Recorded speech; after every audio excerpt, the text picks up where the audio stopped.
1 minute while they're pulling up the presentation for me.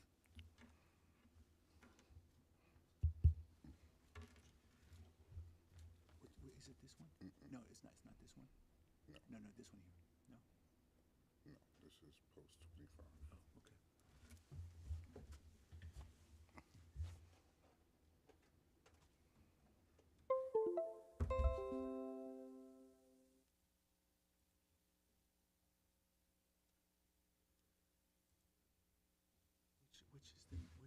I thought this was the FAFSA and awarding.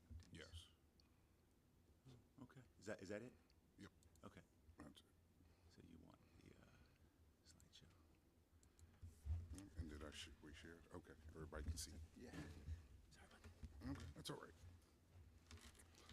So, good morning, Acting Secretary Rye, Chair Motts, Vice Chair, and Commissioners.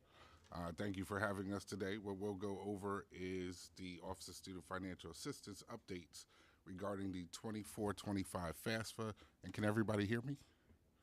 Yes, we can hear you in the room. We cannot see the screen of our colleagues. If there's a way to, if one of the online commissioners, could you just speak up and say whether you can you see the presentation? Yes, we can see the presentation. Thank you, Commissioner Burnham. And you can hear Mr. Dorset. We hear him fine. Perfect. All right. Back to you, Mr. Dorset. Okay, just wanted to be sure. Thank you.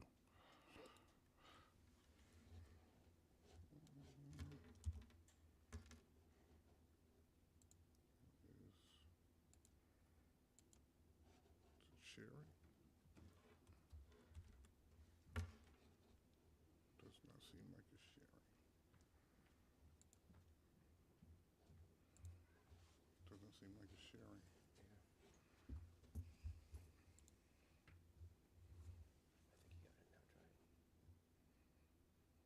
Now it should be. Anthony?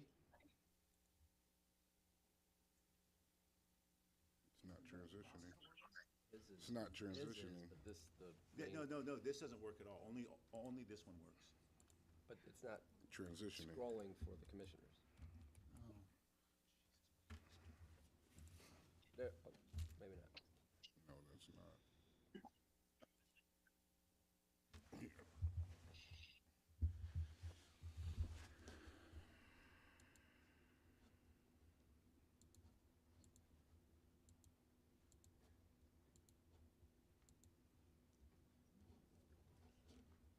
I bet you the next board meeting is gonna be perfect.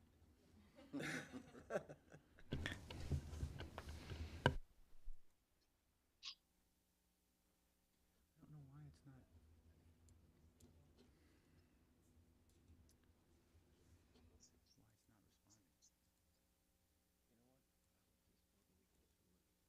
Leave the commissioners on the screen and just go from there. Okay. Just verbally do it. Leave the commissioners up here though, Anthony. Oh, okay.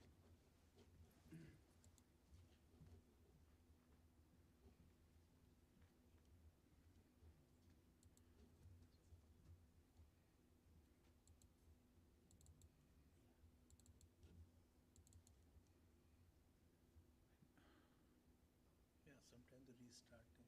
Yeah. That's fine. I can just go through it. Slideshow from the beginning. Okay, there we go. You know what? I think because I took it off the thumb drive, it wasn't saved on the computer, and it slowed down. Okay, okay.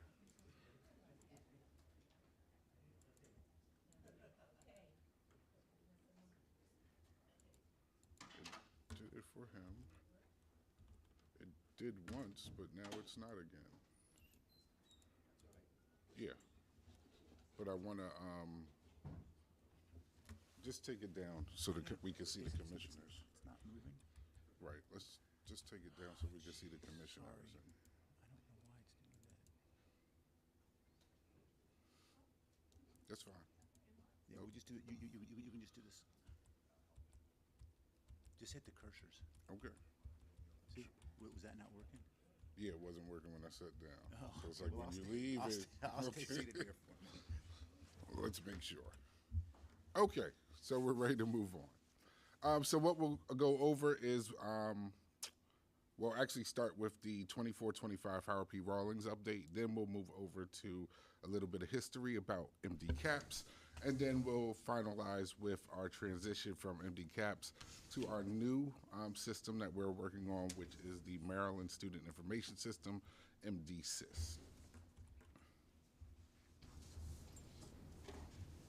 So this isn't the second one I sent you. Yeah. Okay.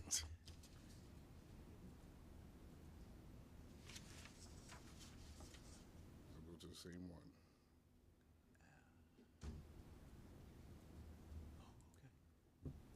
Right, because, yeah.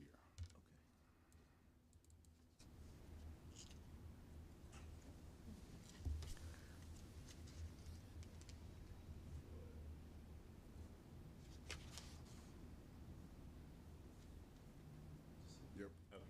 Okay, yep, there you go. All right, so starting off with the 24-25 FAFSA update, MHEC has received over 140,000 institutional information records, which we call ICERs, that have been imported into our MD Caps production environment. Of those, as we indicated previously and given a little history with what has happened with Department of Education and FAFSAs, as many know, as we indicated before, the FAFSAs with the new process were not available until the end of December. Students at the end of December were able to go and start completing the FAFSAs. Certain issues occurred where students whose parents were not, did not have a social security number, were not able to sign or complete their portion of the FAFSA. With that in mind, the federal government worked on making corrections to that so they could. At the same point in time, with delivering ICERs to institutions as well as state agencies, they had to push back when those would become available. So those did not become available until April while they worked out these different issues. Once they delivered ICERs, another issue arose where individuals found that incorrect tax information were on the ICERs. So that's where we have error ICERs, where the Department of Education identified what ICERs were actually errored out and notified institutions as well as state agencies of all those different ICERs. So when we talk about the 30,000 plus ICERs with errors, those are those. Now, in the meantime, MHEC and Maryland worked to make this available to students and make arrangements so that students could be eligible for our state aid programs. So one thing that we did, as many know, is we pushed back the deadline, the final deadline to submit a FAFSA till June 1st, where it was March 1st before, we pushed back till June 1st. At the same time, we pushed back our priority filing deadline to May 15th to give more individuals time to be eligible to receive a GA or EA award. Additionally, MHEC has worked with MSDE, Maryland Department of Education, to educate different counselors, advisors, individuals connected with students on how to complete the FAFSA so that they can assist students. Also, we held a town hall for financial aid professionals for all the institutions within Maryland to go over the process and what we were looking at doing in regards to awarding students.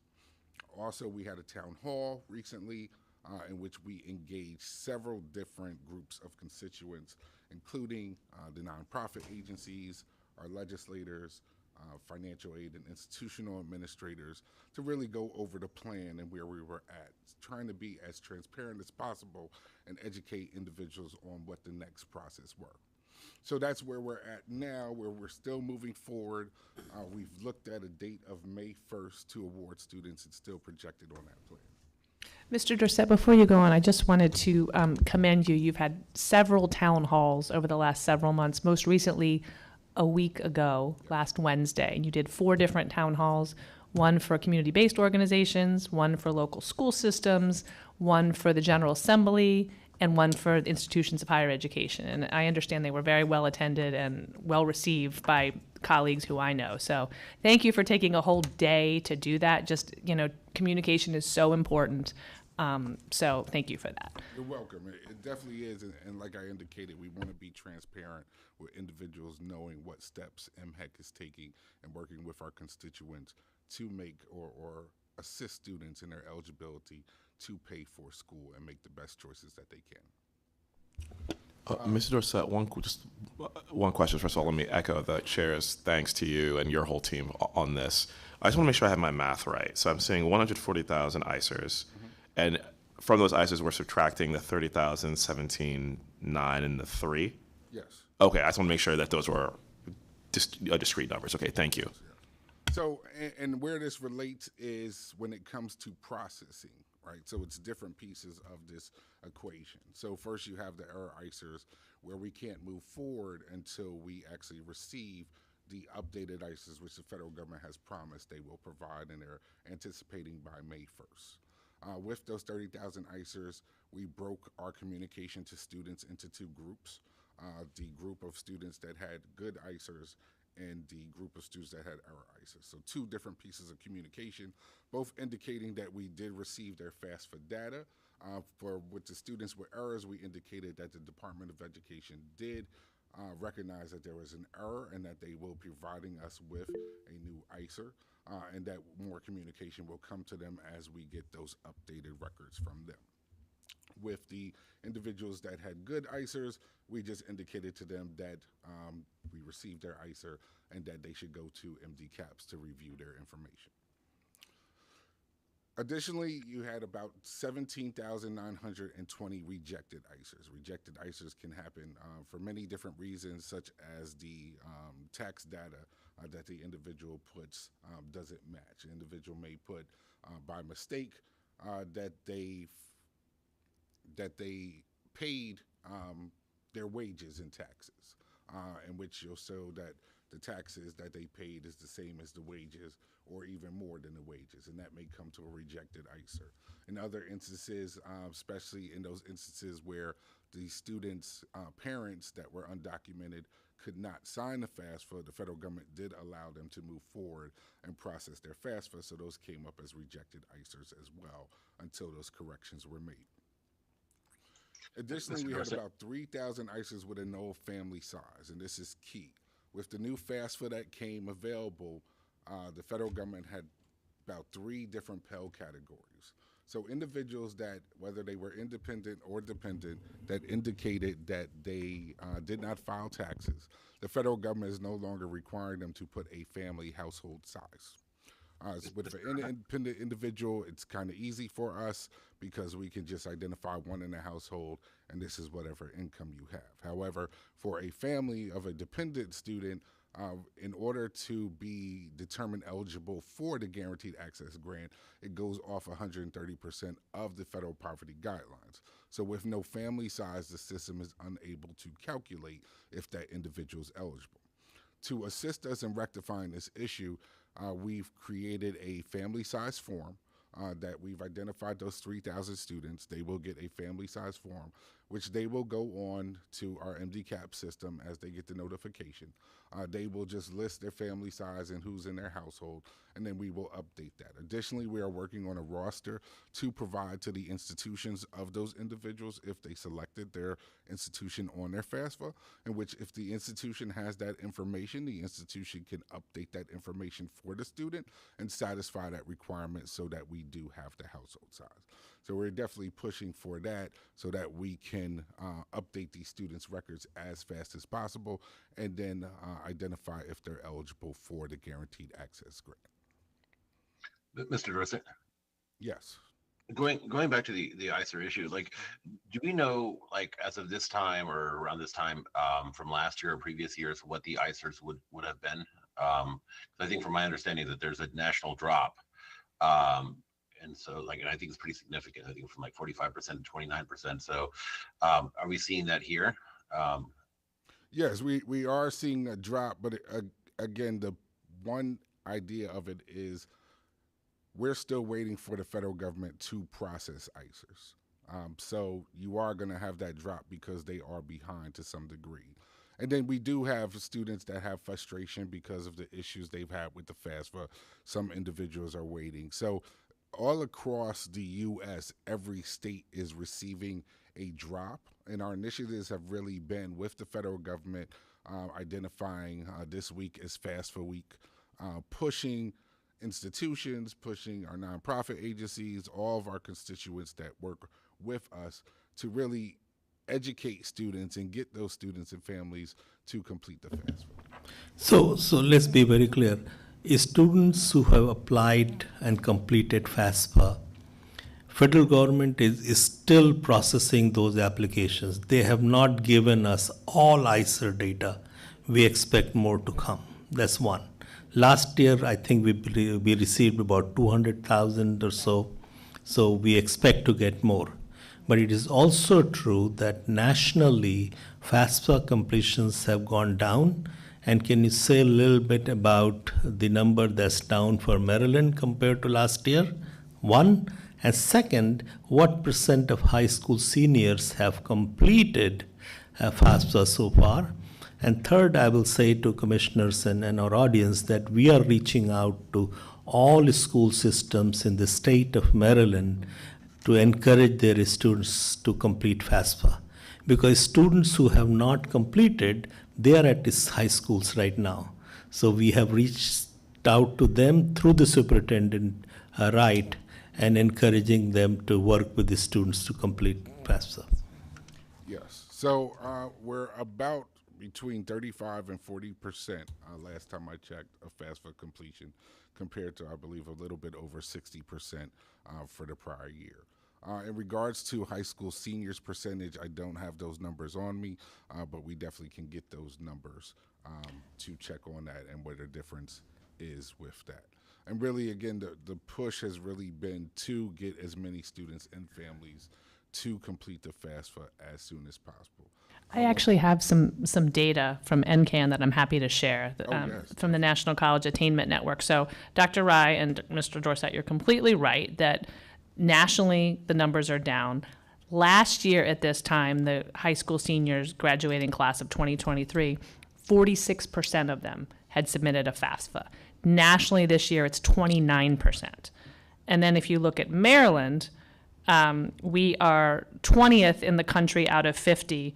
Right now, we have 30% of our seniors have completed the FAFSA, and this is not loaded for an iPhone. But last time I checked, we were about 20% down. Oh, here we go. I can scroll over. So Maryland, 30% have completed, and our percent change, we are 28% down. Yeah, and this is a live tracker that you can find at ncan.org. I know you look at it all the time, but I just happen to pull it up. So the point is, it's a national problem and a Maryland problem. I know you, Dr. Rye, and the acting MSDE superintendent did outreach to the local education agencies, and this is FAFSA Week. It's an initiative by the White House, and then I think we're trying to make it a broader FAFSA month. I think the key at this point is for students who have completed the FAFSA. Now that, there are two kind of streams of work. One is to make sure that students haven't been so frustrated by going online since January 1st and not being able to do the FAFSA. They just throw up their hands and say, this is too complicated. I'm not applying for the FAFSA, and therefore they don't have the aid they need to go to college. And we just miss out on an entire class of students who don't go to college because they haven't applied for financial aid because it's too complicated. Yeah, and so that we have been nationally and statewide, we've been catching up, but we're still 28% down from last year. And then there's the students who have done what they were supposed to do and jumped through all the hoops, still have these issues with the ICERs that you so eloquently describe, making sure that they do get their state aid in time to weigh the various financial aid packages from one institution to another. So it's a multifaceted problem. I think the hope is that this all gets ironed out, and that next year, the whole purpose of redoing the FAFSA, making it easier, making it apply to the Pell Grant apply to more people, it will actually have a benefit long term. But the concern, of course, is that the class of 2024, who were 8th graders when COVID hit, so didn't get their 8th grade graduation, went to 9th grade remotely, and now this hits their senior year. It's very challenging, and it's it's disappointing. And again, Mr. Dorsett, I commend you and your team because I think you are doing everything you can from the state level, making a separate form for the null family size, changing the dates, being responsive to counselors' requests. We're doing all we can as a state. Yes. Thank you. So one more thing, we have received 140,000 ICERs. Of these, 30,000 have errors. So can you talk a little bit about, do you know which ones have errors, how have they been coded, so that when we start awarding state scholarships, that doesn't become an issue? Sure. So definitely for the 30,000 that have errors, they have been coded. The federal government has been provided the specific reasons why their FAFSA has an error. Internally within our system, as these individuals have been coded, we have on each individual screen what errors those individuals have, recognizing that.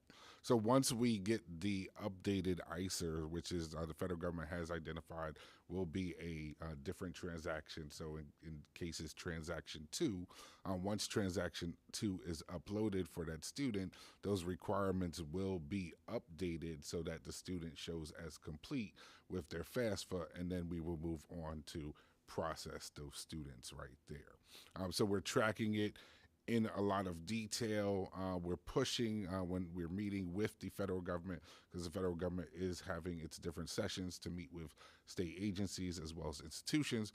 We're really pushing for the federal government, hopefully, to give us what we call a different message class. So ICERs, the FAFSA data comes in message classes to tell us what type of FAFSA actually is. We're hoping that the federal government will provide us with a unique message class for these errored FAFSAs that have been reprocessed, so that we can distinctly look for that message class and know that these are coming in for these students. Chair Mott, I think that there are a couple of hands raised. I believe I saw Commissioner Robinson at one point have her hand up. Thank you for that. We're looking at the presentation screen, so we can't see hands up. So please just chime in. Okay, I have it. Okay, so I'll go first, and then Commissioner Dukes, I saw you second. I had a couple a while back, so I was kind of waiting. I know, Mr. Dorsett, you mentioned about a few things. I truly appreciate the updates, because as a student, I do see the updates and the meetings and the town halls being had, so I appreciate those. I was curious to know, how often are the emails being responded for students who have errors or things that go on when they first initially sign up through the app or through the software? I personally actually had an error, so I know I put the wrong email address. So I put my student email address with a different number. So I emailed, and then I waited a while and they didn't follow up. And then so that was like something. So I called, which wasn't a problem. They actually helped me ratify the situation. So which is not a problem. I just know that most students won't have that leisure to call and follow up. So that was a concern. I was wondering, like, how often are we responding to students who have errors? So if they put a wrong number of their social, from those things of that standpoint. And also, when you do as undergrad or a graduate student, or someone who's particularly already in students, I know I asked this question before. When you first go to the portal, it asks you if you're a high school student and what year did you graduate. It doesn't allow you to move past that screen. I think it would be beneficial to have a note or something that state place this in lieu of, because there's nothing. You literally have to say, I'm not a Maryland high school student, or you have to pick a random school to move forward to the next section of the portal. That was just one thing I noted. And then I had to mention that last session. And also, as we talk about ICERs, not only do the institutions send out FAFSA send out the information, but also the institutions send out information for if there's an error on your FAFSA for students who are already enrolled. And I believe they do it for high school students who are looking to enroll. And I believe that I've learned the biggest dilemma now with why the numbers are so low, which I've asked because I also have a niece who's graduating this year, is because I literally had to be present to fly to Missouri to do it. My brother is not did not attend institutions, so he doesn't know the process. So I think the changes with FAFSA are making it more inconvenient for students, and the counselors are not as equipped with the new updates because it happens so fast and so drastically that everyone is not updated with the changes, even for counselor office, because most students rely on counselors or things of that such if their parents have not actually went through the process of the financial aid forms. So that's something I've learned. And even with local libraries, where most students used to go to local libraries, they're not having that same training as well because changes did happen across the board. So I think that also has a lot to do with the support and the numbers being low. I think it's not just Maryland, it's Missouri as well. Because that's where I'm from. I noticed a lot of changes happening there, and their numbers were also in the same category of being lower than they usually are. And that was it. So the other thing that I did not want us to lose sight of as we talk about low numbers, I think that we also cannot lose sight of the fact of the dialogue and the language that has been occurring over the last 5 to 8 years around the value of a higher education and what that has the opportunity to do or not mean in individual and collective families. So I think in addition to talking about low numbers and what we're doing in terms of getting those numbers up, Maryland has got to create a message around the value of post-secondary education and what it has the opportunity to do in terms of transforming individual lives, the lives of families, the lives of communities, and the lives of the state. Yesterday, I was looking at TV and there's a commercial on for Walmart where they're talking about doing inside training for their associates and that you can do it for free and it can help you move up the Walmart ladder of success, whatever that means and however it is defined. But I don't think that we can I'll use the word naive, but not certainly in a negative way, and thinking about the messages that both young and more mature adults are getting with regard to, do I need an education in this way? And particularly when you add on to it all of the language and dialogue around student debt and the concern, the anger in some places that's going on across our communities, across the United States with regard to the inability to get out from under this debt and what they're hearing and not hearing from the White House. So I just think it's a multi-pronged approach in that it cannot just be about the numbers, but it has to be about what is the message around this. I think that's an excellent point. Again, we can't see the screen. Are there any other commissioners online who have questions or comments? I just had a quick kind of concerns that I think, this is Ray. You're right, Commissioner Mata. I think for students, I'm more concerned about first generation college students. I mean, there's already a barrier put in place to try to go into a space where you're not really accustomed to, no one in your family is accustomed to. I did that. I know applying for FAFSA was a very lonely journey for me, asking my mom and then asking my dad wasn't on the picture. So having to get, then there was a CSS, whatever. So there was another form that I had to apply, our CSS profile, I think that's what the form was. And to try to explain my dad's situation that he was not, in the picture and he was not this. And it was just hard, extremely, extremely hard. And it was to the point where I didn't want to give up, but it was to the point where it almost felt like you wanted to give up. And to see these numbers showing that folks are giving up, like, it's extremely disheartening because we already low for first generation college students, Latinos and African Americans. And what concerns me the most is, like, I guess right now is, like, we can't really do very much about the federal side. We can, try to inform people about, the tools. But the other part of there's already housing that's being allocated for students on campus. There's already class enrollment. There's a lot of other things that students who are not applying for financial aid would have first dibs on where to live, what classes to take. How are schools adjusting to this, because I think it concerns me that first generation college students already have gone through this gauntlet for this whole FAFSA ordeal, and when they get to campus, should they get housing, where would they live? I mean, so I think there it has to be a team effort.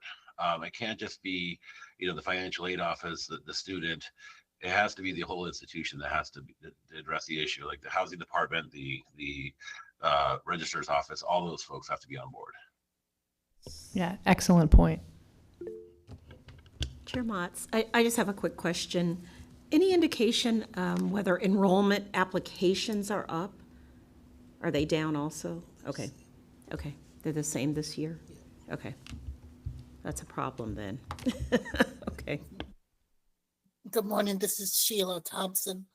I wanted to know, did you have feedback from the town halls regarding any of the types of information that Commissioner Serrano mentioned? Was there something there that we could tangibly touch or go back to help students through the process? And did you collect any feedback? I guess it's a larger question. So as far as data, we haven't collected any better data, but as far as feedback, we got a humongous amount of feedback on what institutions are doing, from pushing back their deadline dates and their acceptance dates, to pushing back their housing application dates for individuals, to even during their spring open houses, having financial aid sessions as they invite individuals to come and do financial aid sessions. So the schools know that this is important. This is very important to them. We've made suggestions to the schools, which I believe they took it upon, to look at their newly admitted students and communicate with them to gather information on what newly admitted students have completed a FAFSA and which ones have not completed a FAFSA yet. So in that engagement, we found that the institutions are looking to do as much as they can do, because they know the importance of this, independent of students coming and knowing what resources they have to choose their institution. Thank you. Any other questions? All right, Mr. Dorsett, please continue. So an award update, based off the information received, and of course this is preliminary, rough numbers that are subject to change.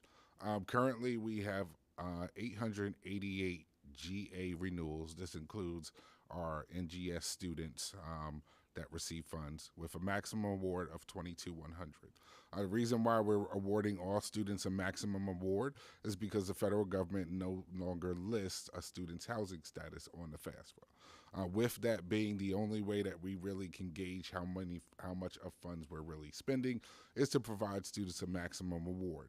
Once the student goes to accept their award, they have to update their enrollment for what institution they will be attending and what their housing status will be. So based off that, in the system, we recalculate overnight and adjust the award if need be. The good thing about having the maximum is that if the student changes their mind and chooses another school, it can go back up to that maximum award. So that's why we went with the maximum.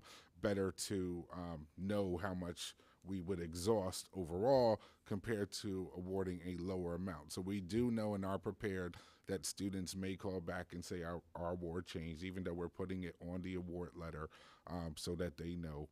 But we are prepared for that, to explain to them why, so that they're aware of that. So with that being, once the housing status is identified by the student, that maximum award may go down or may stay the same.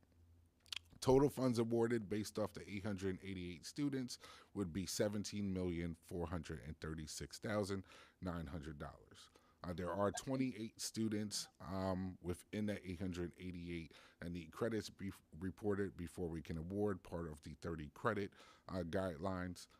So those individuals will be incorporated, but that money will be held aside until credits are reported for those individuals.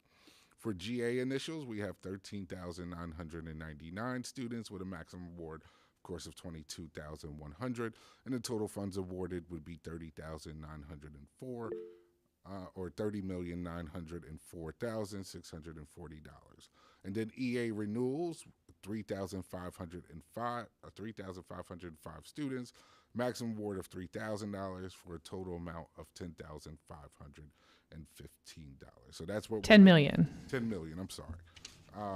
So that's what we're looking at as the projections of our first batch of awards. Now, what will happen after our first batch of awards? We will keep awarding every week. And again, the push is to guarantee that any student that has completed a FAFSA or MHEC-1 app by May 15th, if that individual is selected for verification, they will have June 15th to submit all verification documents, which we're doing a very low percentage of individuals that are selected for verification.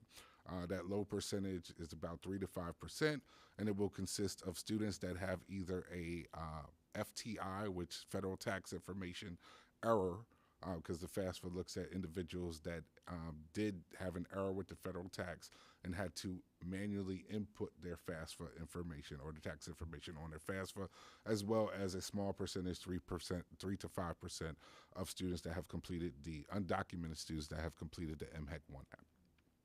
So all those students we're looking at that we're giving till June 15th, as long as they've completed by the FAFSA by May 15th, we're giving to June 15th to submit their documentation so that we can award all the GA eligible students.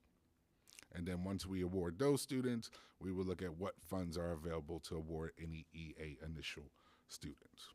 So currently, as we brought in FAFSAs into the system, because unfortunately the system doesn't have a pause on it, individuals can see that they have their FAFSA in, but individuals sometimes see a qualified or unqualified status based off just the system doing its recalc, which is an automated process.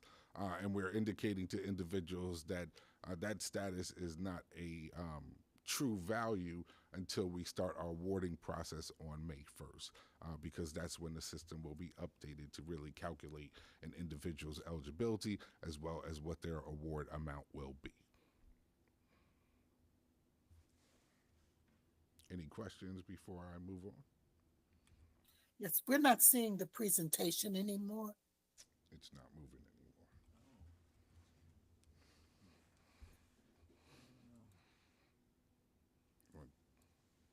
There. Well, it was there for a second. Oh, really? Oh, I get it from my email, didn't I? This is it, right?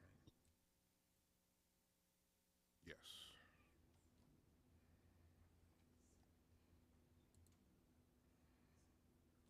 If you want in between slides when they're talking, I think maybe if you minimize it. We're having so many issues. That's what I wanna-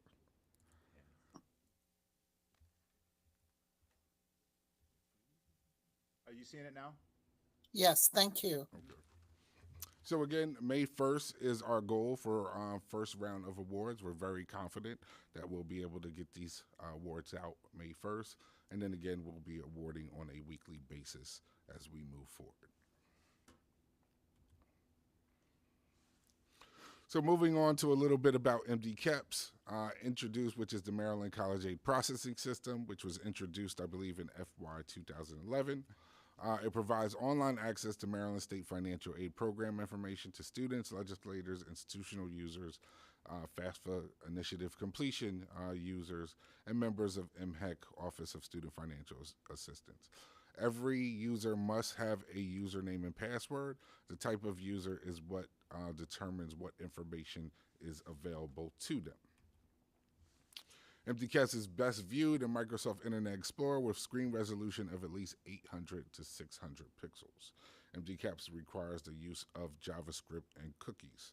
Reason why I say that is kind of giving an idea of, especially anybody who's, technology, it's a really out-of-date system when we look at it.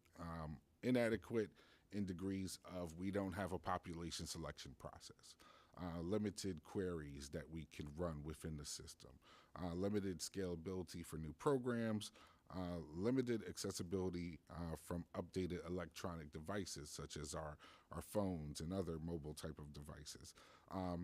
And just really when we look at what we really need to process students efficiently, being able to identify a group within a larger group of students and run a process on that group of students instead of impacting the whole group. When I talk about the recalculation, and even with us awarding, we have to shut down the system the week prior to us doing our first batch of awarding, really is because it just builds up and runs the system slow. Whereas having a population selection, you should be able to run a process on this group of individuals. When we run a process, even if it's only affecting a small group of individuals, it recalculates on everybody within the system, which makes it where we can't process as fast and efficiently as we need to process. So the goal, as required by law, is for us to develop a new system. That new system will be called MDSIS, Maryland Student Information System. We have already submitted or released the RFP, a request for a proposal. The deadline to submit the proposal is May 7th. We have experienced a lot of different organizations interested in submitting a proposal request for us to even push back that date.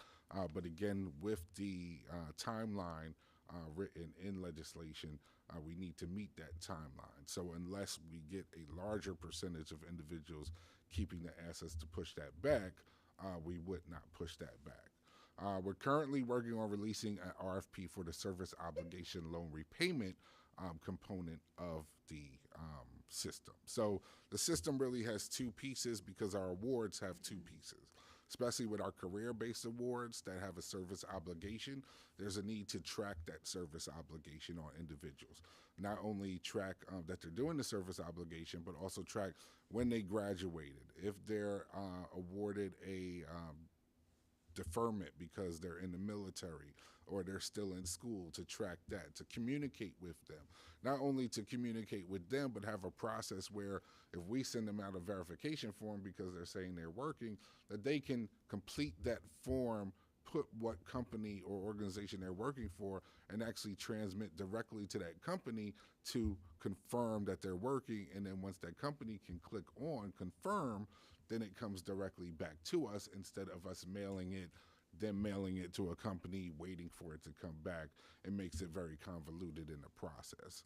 So the idea really is with this subcomponent of the system to be a really two-way system that is connected to the main system in which they communicate back and forth, updating information between the two systems. But this third party is really a system that not only processes paperwork for us, but helps us communicate with individuals as well. And that organization that we choose to run that system is helping along with that communication and that process. So they're expected to submit the RFP to do it for review by May 30th. And that's another piece that's gone really into some of the challenges, which I'll talk about in a little bit. So in really looking at the timeline that we've provided, Sorry, Mr. Orsett, quick question. Just go back to the last slide. Sure. I just want to make sure I understand this. So the RFP is available currently, and people must respond by May 7th, or the RFP will be available May 7th. So the RFP for the MDSIS is available, and people are required to respond by May 7th.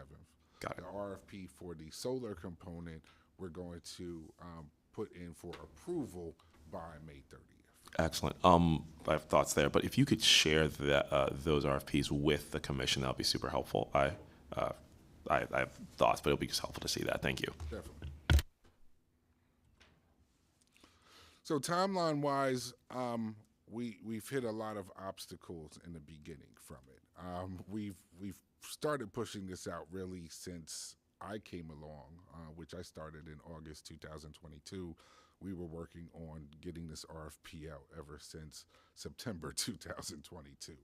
We have a project manager for it, but we've hit different obstacles with procurement, getting it approved by different agencies, pushing, and the secretary has definitely been a true support for us by calling different secretaries of other agencies and asking them to push it along. So, really getting that proposal out, we were hoping to get the proposal out for the MDSIS really by October of 2023.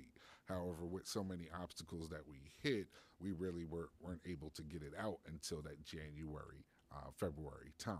And now it's out, we're waiting for it, but there's still other processes once we find individuals that want to actually submit their proposal. So this is a very important project for Office of Financial Aid, and this is a tremendously important and significant amount of work. Basically, this is what Federal Department of Education did, and they ran into some issues. We want to make sure that we don't run into those issues. And I will also like to make sure that at every commission meeting, we provide our commissioners an update on this project, where we are. Yes. Thank you. And as Acting Secretary Rai indicated, it is very important because we are required by law to have this system ready by July 2025. We're still in the aspect of receiving proposals or waiting to receive proposals for this.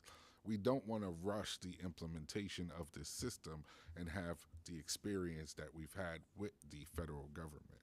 So, what we're looking for really is for the companies or organizations that respond to the RFP to really give us a true timeline of what it will take to really implement this system. And then from there, coming back to the commission to identify that, to really see if us pushing and rushing to get the system done by July 2025 may put us in the same type of situation that we've experienced with the federal government, or if there's a need to do something else and make some other suggestions. As you can see right here, the timeline is really being pushed, where we really look at the project execution ending September 2025.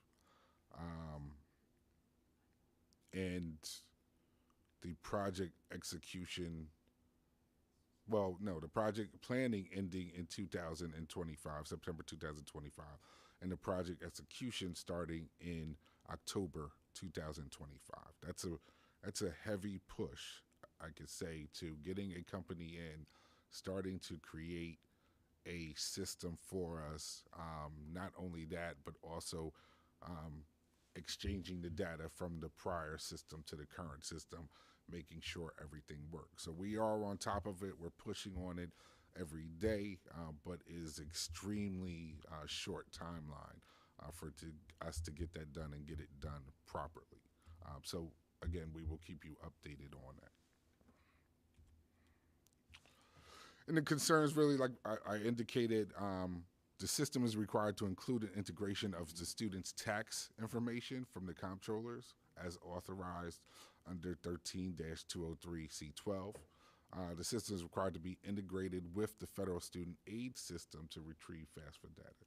So even when we look at what's going on with the federal student aid system and them changing every aspect of their system, we talk about the FAFSA a lot, but it's more that they're changing than just the FAFSA. Where they used to have the central processing system, CPS, that's really going away. They're pushing everything to their studentaid.gov website. When we talk about even how we get the FAFSAs, just this year alone, where we have every school and state agency has what we call a student aid mailbox. They changed the student aid mailbox. So there were a lot of complications in us getting access to the new student aid mailbox with different firewall blocks.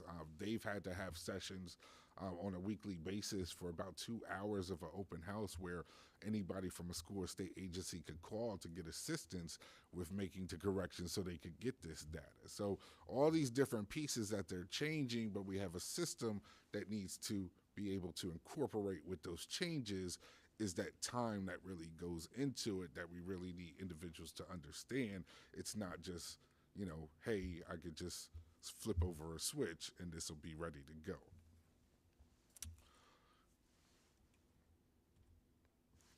And that's about it right there. So if there are any additional questions, I'd be happy to answer them.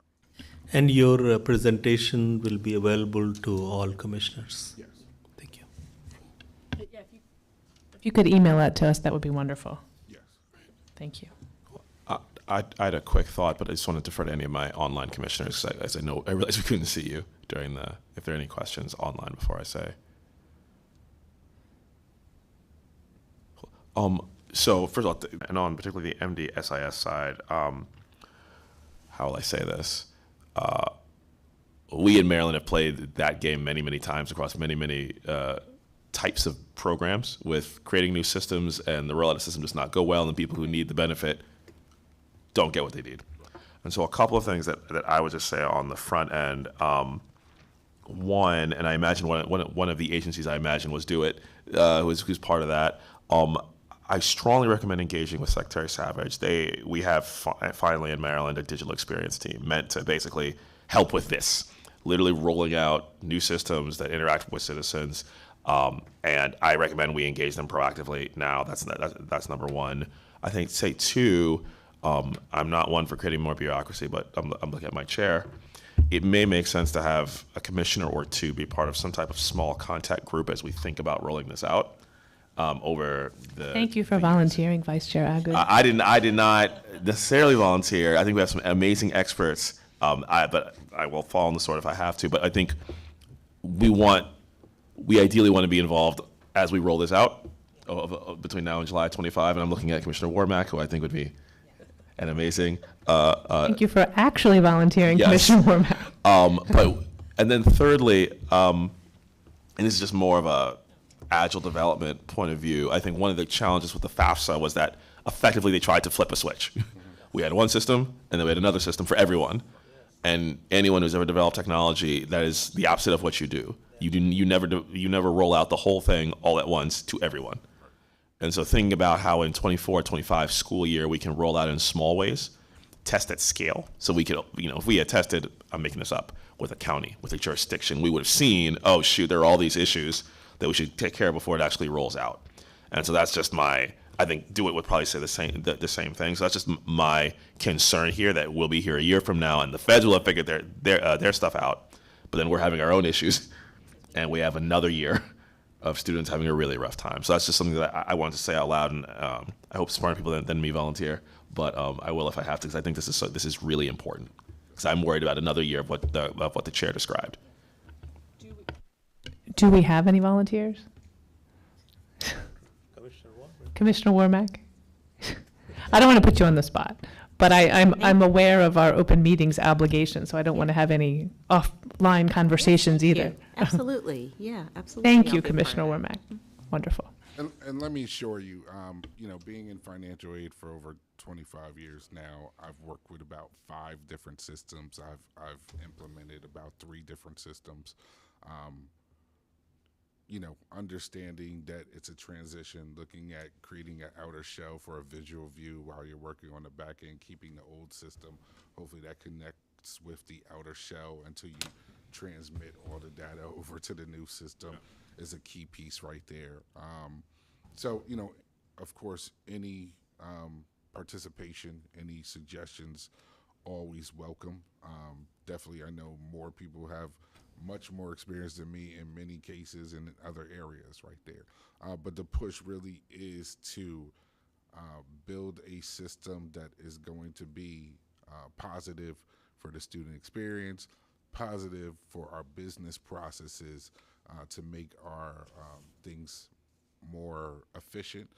And really, honestly, the vision is to build a system that not is only for the Office of Student Financial Assistance, but for other areas of MHAC. As I've shared with the Secretary, my vision is to make this Maryland system where schools can be a part of for many different areas, not just financial aid in the future, but we are focused on financial aid right now. Thank you. All right, anything else for Mr. Dorsett? I do have a few follow-ups for you after the meeting about individual students, so thank you in advance. All right, our next agenda item is a report from the Department of External Relations, specifically a 2024 legislative wrap-up from Mr. Derek Coley. Mr. Coley, the floor is yours.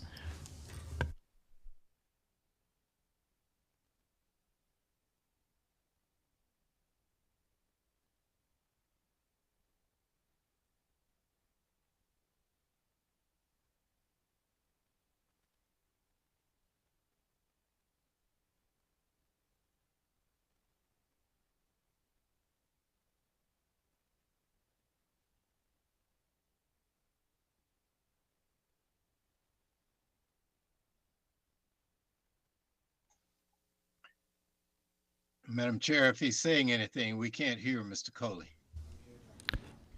Can you hear Mr. Coley now? Can you hear me We're now? just starting. Derek, why don't you talk again, please? Good morning. Good morning. Can you all hear me now? Yes, we hear him now. Thank you. Thank you. All right. I'll just.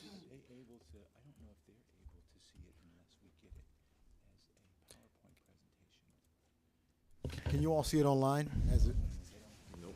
We're having a few more tech issues in loading the PowerPoint, so please bear with us. Sorry for the delay. Just run this slideshow. Let's see if it works. I'll go ahead and begin since you all have hard copies. Is that fair? We have hard copies, and I think that your presentation was emailed to the other commissioners right before the meeting started.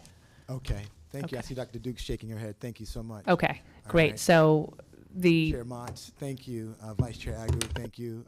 Commissioners and Secretary Rye. Again, my name is Derek Coley, and I want to provide a brief update. First and foremost, in the Annapolis update, the General Assembly and the Governor's Office focus, again, on educational access and also equity across the state of Maryland and a lot of legislative priorities.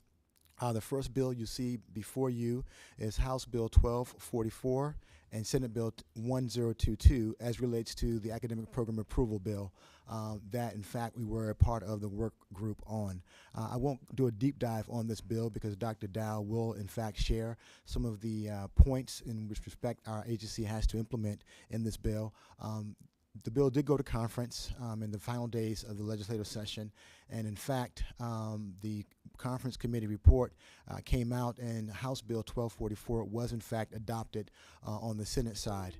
There was one amendment that differed in both of those bills as it related to workforce, emerging workforce needs across the state of Maryland, which allowed the 4 HBCUs as well as the University of Maryland College Park to submit academic approval for one of those emerging workforce needs as an academic program.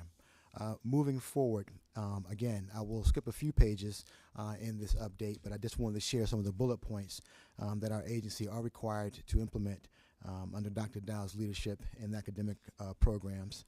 The next bill I'd like to discuss, which was a priority for our agency, is the Next Generation Scholars. This bill was actually transfers the administration of the Next Generation Scholars Program from MSDE to MHEC. And this bill will take effect, in fact, in 2026 with our administration of this grant program for those counties across the state of Maryland who currently participate in a Next Generation Scholars Program. Some of you may know the Next Generation Scholars Program is focused on middle school students who are in a position to be well prepared on the glide path to higher education, and we want to ensure their success with the wraparound services in this actual program. And again, that was House Bill 624 for the Next Generation Scholars Program. Another bill was the actual Promise Scholarship Bill as it relates to House Bill 607.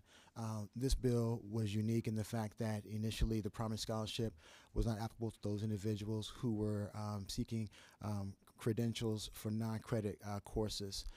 This bill opens it up for those students who may not be who will be in a non-credit program with the ability to get vocational education credits and financial assistance in this program. This bill was also championed by the Maryland Association of Community Colleges, MAC. We worked in tandem with them and supported MAC in these efforts to make sure this bill, in fact, did pass the Maryland General Assembly. And in fact, it will be signed tomorrow by the governor as well. So just to make it clear, this scholarship was available to credit students, but it was very difficult to access that scholarship because of a number of other things. So this bill changes all those things.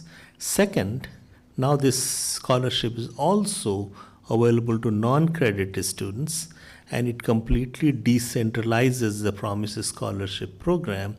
Community colleges will be implementing this program on their campuses based on the needs in credit and non-credit students. Thank you. Yes, sir. Absolutely, Dr. Rye. Thank you. Again, the decentralization is critical because they understand the needs of their students.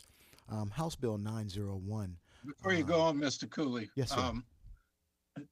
does that Promise program apply to all community college students or to certain segments of the population? To all community college students who are and now in non-credit programs who are in fact seeking a vocational accreditation, Dr. Burnham. All right, Yes, thank sir. you. Yes, sir. House Bill 901 is another bill that was critically important because it brought to light a unique population with respect to students who are receiving senatorial and delegate scholarships. This scholarship alteration allows those students who are no longer taking 12 credit hours because of a disability to submit a waiver to our agency, MHEC, to be approved to continue to receive those senatorial and delegate scholarships. Again, that's House Bill 901. And again, this was something brought to light by Delegate Womack in terms of unique constituent cases where there were some students who were achieving very well academically, however, experienced a developmental disability or disability in general, and they had to drop down from 12 to part-time status in the academic career and so forth. The next bill is a bill that looks at our agency working in tandem with the Department of Corrections and Public Safety. It's called the REAP Act. This bill allows MHEC, House Bill 92, Senate Bill 620, allows MHEC to collect data as relates to those individuals who are Pell Grant eligible and currently being educated in Maryland prisons across the state, and making sure that their academic programs are actually accredited, but more importantly, they are being tracked in terms of their success and their educational attainment as they move through the pipeline as Pell Grant recipients as a student population. So, Mr. Coley, our only role here at MHEC in this is collecting data. Absolutely. I saw in the news that the University System of Maryland, or perhaps it was the University of Maryland College Park, has a relationship, developed a partnership with the State Department of Public Safety and Correctional Services about this. But MHEC's only role is to collect the data. Absolutely. Okay. Yes, ma'am. Thank you. And historically, Chair Motz, to your point, the Pell Grant eligibility opened up approximately about 2 years ago. In terms of those individuals who were incarcerated but Pell Grant eligible to begin taking classes to eradicate recidivism across the country, but more importantly in the state as well through the Department of Education. And so again, it's just data collection with respect to our agency, but the prisoners have been able to take classes as a Pell Grant eligibility. The next bill is another bill getting to the issue of workforce development, especially in the nursing field.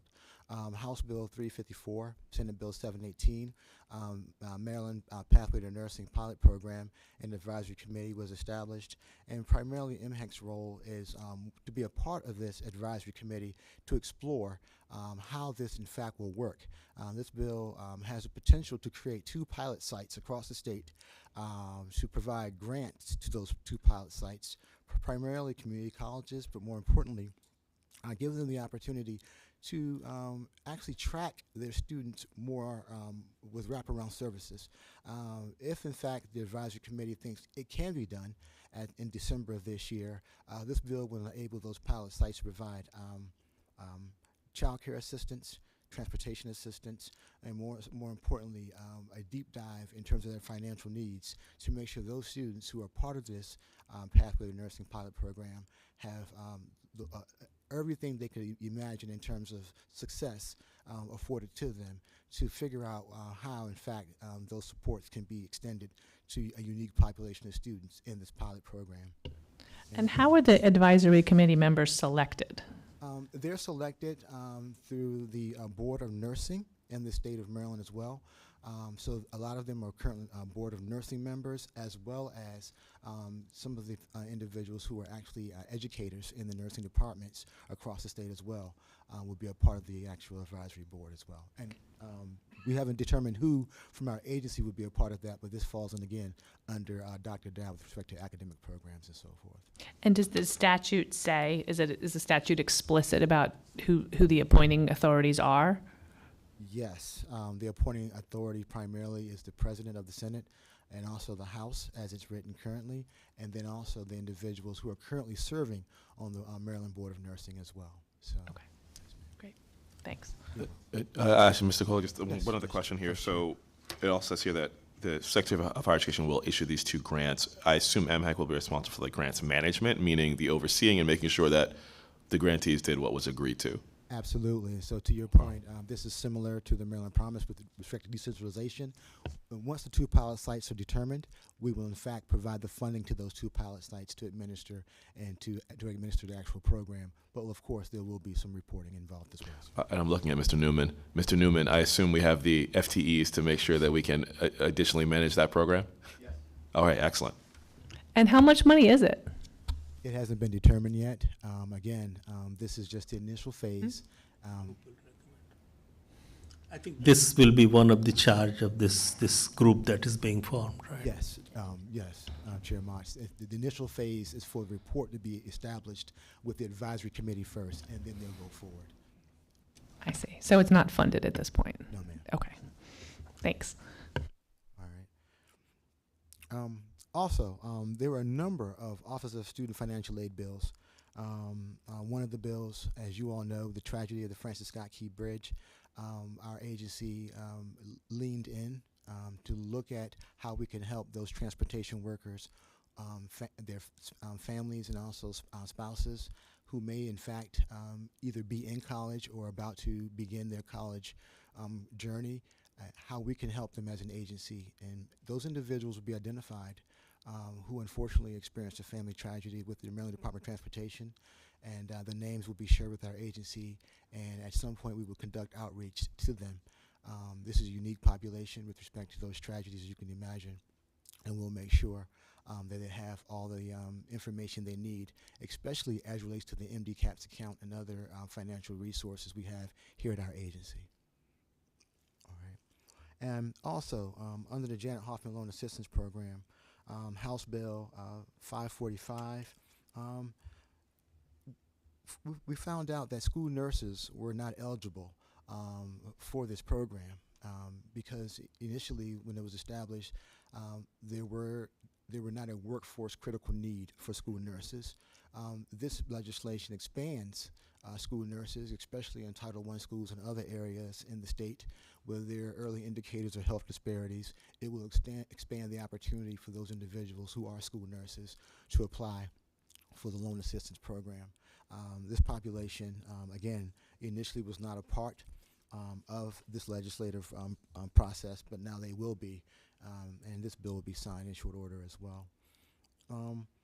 A few other bills, as relates to Senate Bill 1101, looks at police officers and probation agent scholarship program, and this primarily includes community colleges. Initially, it was four-year institutions, but now the legislation also added the amendment for community colleges to be included as a site for those individuals to take classes as well and participate in this actual financial aid program.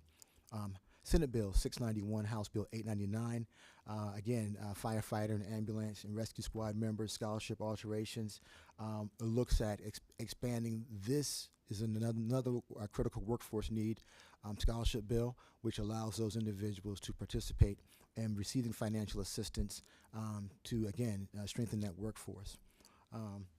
Another bill, Senate Bill 1178, higher education, Douglas J. Peters, veterans of Afghanistan and Iraq conflicts. Again, expanding educational access was the focus of this legislative session. This bill had a date certain, determined by the Department of Defense as it related to when individuals who served in Iraq and Afghanistan could participate. That date, in fact, was premature because there were still soldiers serving in those theaters well beyond the date that was established by the DOD.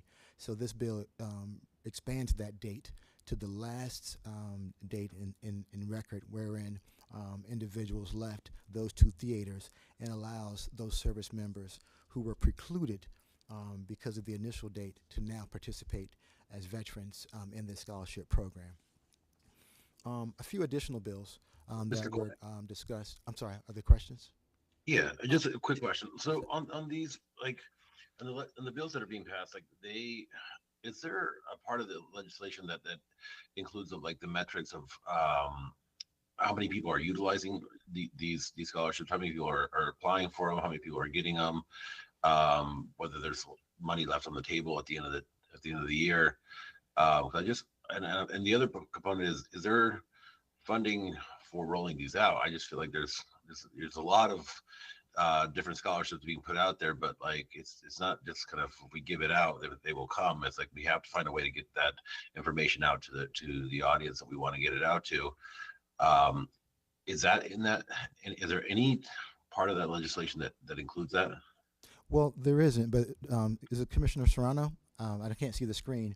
I did put this information in my back pocket as related to that unique scholarship regarding the Iraq war veterans. Information during the legislative session, Commissioner Serrano is asked in terms of the fiscal impact to the agencies, just so the legislators will know.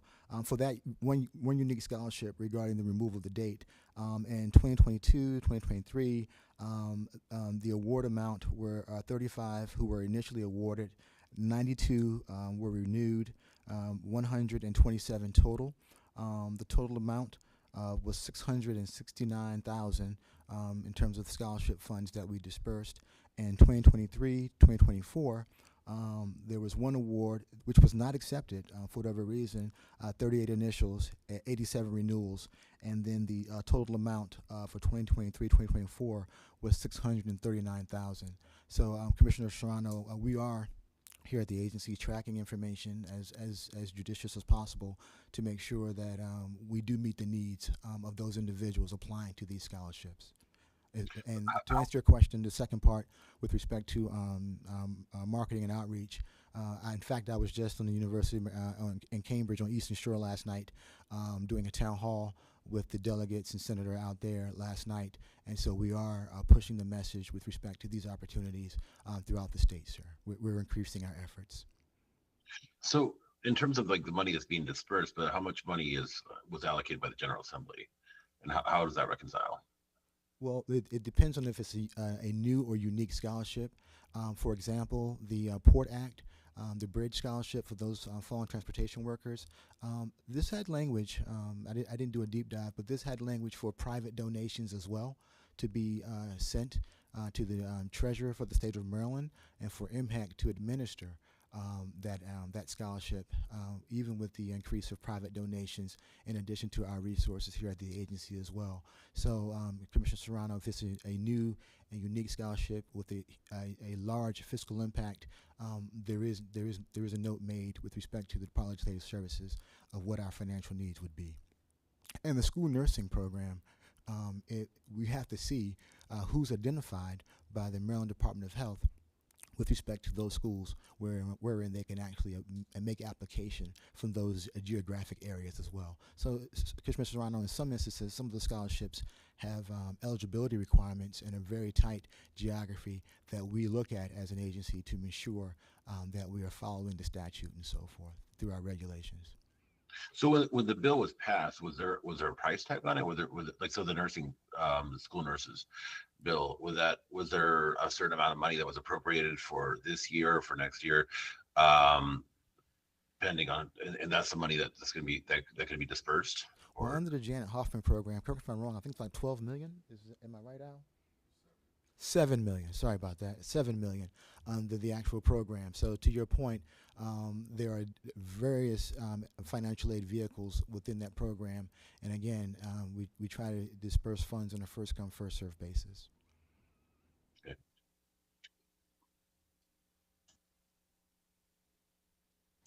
Okay. All right. Thank you, sir. Sorry. Thank you. That's okay. That's okay. Additional bills that were passed during the legislative session. These two bills were unique. One is Senate Bill 516, House Bill 685, as it relates to, again, emerging workforce needs, establishing the Aerospace and Technology Commission in the Department of Commerce. This legislative piece does allow for our agency to designate someone to be a part of this commission looking at aerospace and technology needs across the state of Maryland. And then the last bill, House Bill 634, Senate Bill 444, looks at longitudinal data systems as relates to sharing student information with the Census Bureau. And this bill, in fact, was signed on April 9th by Governor Moore.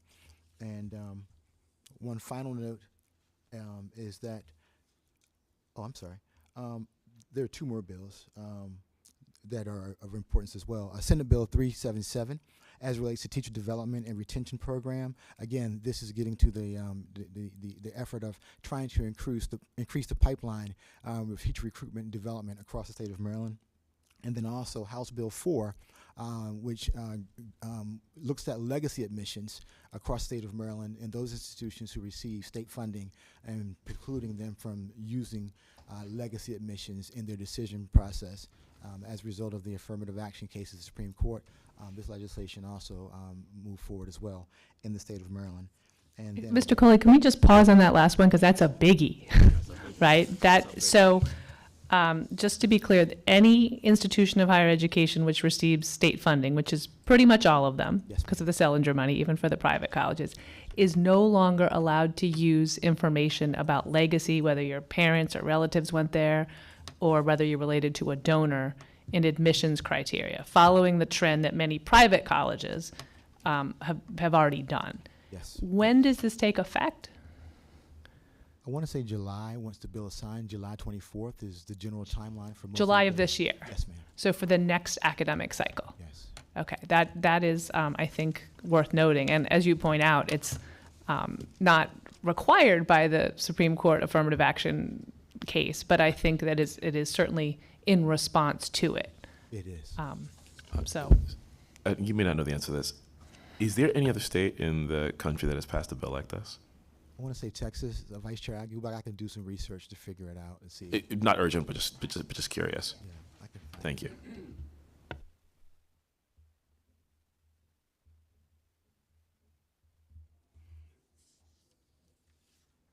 Are there any additional questions? And then one final note, Dr. Rai will be confirmed and sworn in by Governor Moore next Wednesday. So just wanted to let you all know as commissioners as well. Do we know what time? 5 to 6 p.m. Oh, in the evening. Okay, great. Congratulations. Again, we can't see the screen of our fellow commissioners. So for the 7 of us who are online virtually, any questions or comments about the legislative update? Just a quick question or comment on, there's a lot of different applications that are a lot of different scholarships, which is great for like different pathways.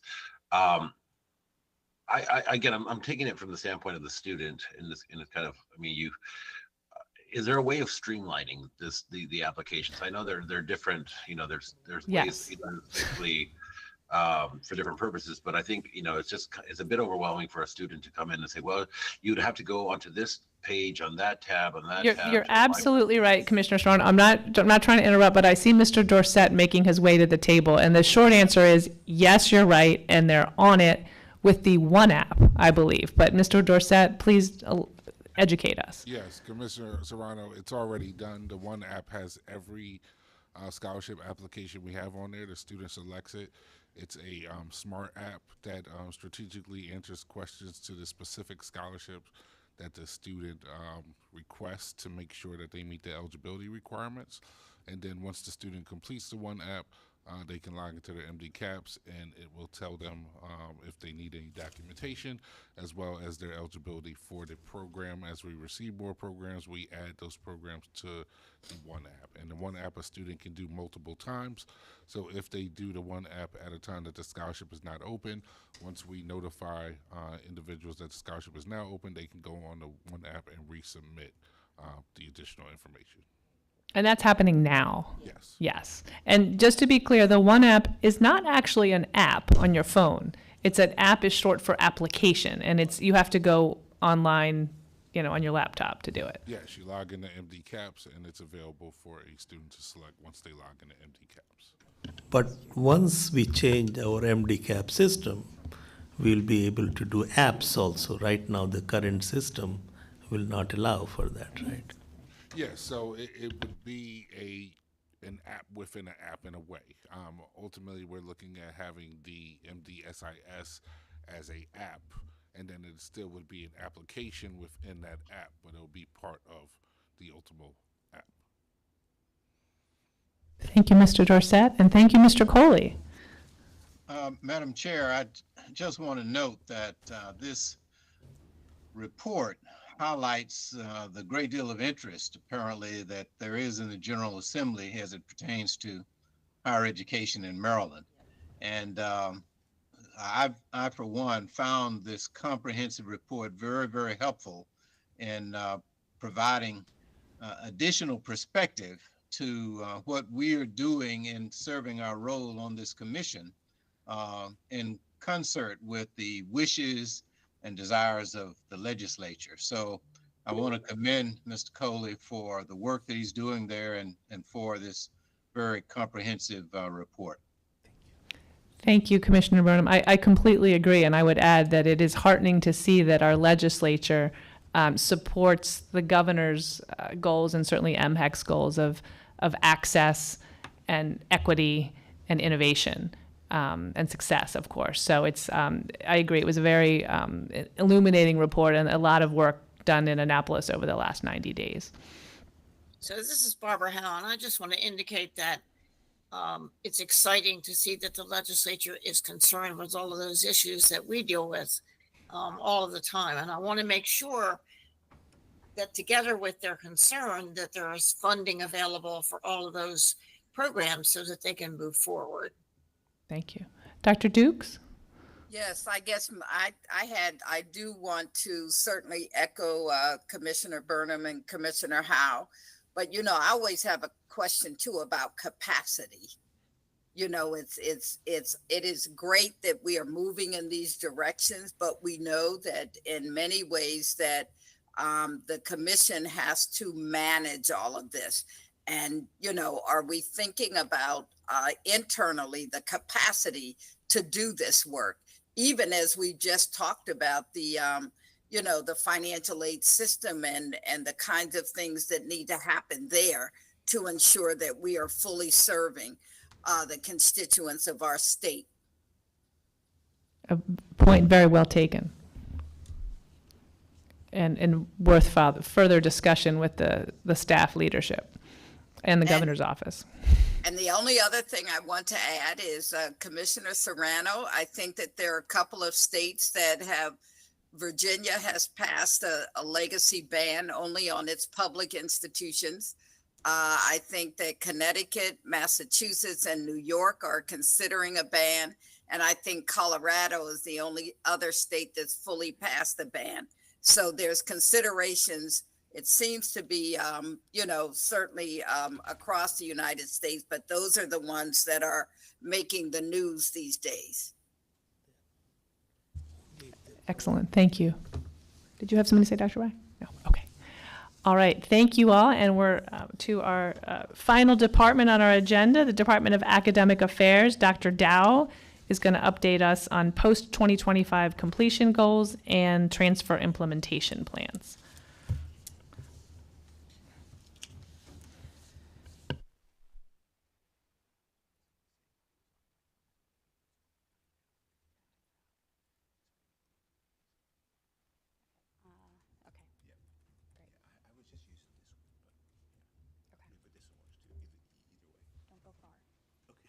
I mean, you can go, but I think we got it. Good morning, commissioners, Chair Motz, Secretary Rye. I am here to provide some updates on the post-2025 goals and the survey that was circulated a few weeks back and our responses to date. So I'm going to dive right into it. We sent out a public survey to a variety of key stakeholders and key partners. The open-ended questions centered on 5 specific considerations: equity, meaningful credentials, production versus population, industry-specific goals, and research goals. As you might remember, Maryland currently has a goal that by 2025, 55% of Marylanders will have at least an associate's degree. 2025 is right around the corner. So what are the goals that we should have for post-secondary and higher education after 2025? And so in earlier conversations with commissioners and others, it came to be that these are kind of 5 big topics to think about as we think about post-2025 goals. We've only had 45 responses to date, which is a little low in my opinion. Our responses are primarily from higher education professionals, 50% from administrative roles, and most of them with more than 10 years of experience. So this is just to contextualize the responses and recognize we really are missing feedback from labor, from industry partners, from students, from the general public about what they would expect for higher education in Maryland. So the first topic about equity. How are other states addressing equity gaps? We've got Massachusetts. They have a goal that by 2030, the rate at which Massachusetts public higher education system graduates African American and Latino students will increase to 51% and 50% respectively, outpacing the current rate of an increase by 10%. Colorado similarly has a goal that is broken out by specific student populations for Hispanic students, African American students, as well as Native American students. So the question we asked in our survey, we asked, what do you think are the top three specific population Maryland needs to target to address equity gaps in college attainment? What you see on the slide is a summary of those student populations that respondents indicated were most important. So African American or Black individuals, Hispanic or Latino individuals, low income individuals, first generation college students, individuals with disabilities, English for speakers of other languages, and veterans. What I think is important is some of the bolded text are kind of the broad topics, but you can just see in that first one, Black males, that some of this has even more specificity in terms of populations of interest. Another one is first generation immigrants. So that is an intersection of multiple demographics. I think it's important that we kind of hold this thought till we get more responses from, again, the general public and other key partners. But nonetheless, these are some groups that are rising to the top for us to think about for equity. Before I move on to the next topic, any questions on equity and some of the responses that we've received so far and thoughts about Maryland setting an equity goal, much like Massachusetts? Dr. Dow, in the context of Massachusetts and Colorado, I want to clarify that Massachusetts has a goal in terms of graduation rate from public institutions. Colorado has a population goal. Right. So just wanted to make sure that it's clear. Yep, absolutely, and an important distinction that we'll get to in just a minute. Just a quick question on what we were expecting in terms of response rate or hoping for. Sure. So we did circulate this survey. We only circulated it via email, admittedly, and circulated it to a number of key partners. So our Maryland Department of Labor, Maryland Department of Commerce, Governor's Workforce Development Board, in hopes that it would get circulated out a little bit like a chain effect. And I think we just didn't see that happen. So when we started exploring the survey responses about 2 weeks ago, I came to this realization, and I've since had a number of conversations with key leadership at those organizations to figure out where we can leverage existing meetings if we need to reframe some of the questions because they're not industry friendly. I could see an industry, a business partner being like, I don't know why I'm looking at this. So we may need to reframe some of the questions to target them. So it's a low response rate and it's a narrow framework. So we're going to do some more work to get further engagement from key stakeholders. Does that help answer your question? Yes, thank you. Great. I wanted to know a similar question. How many were sent out total?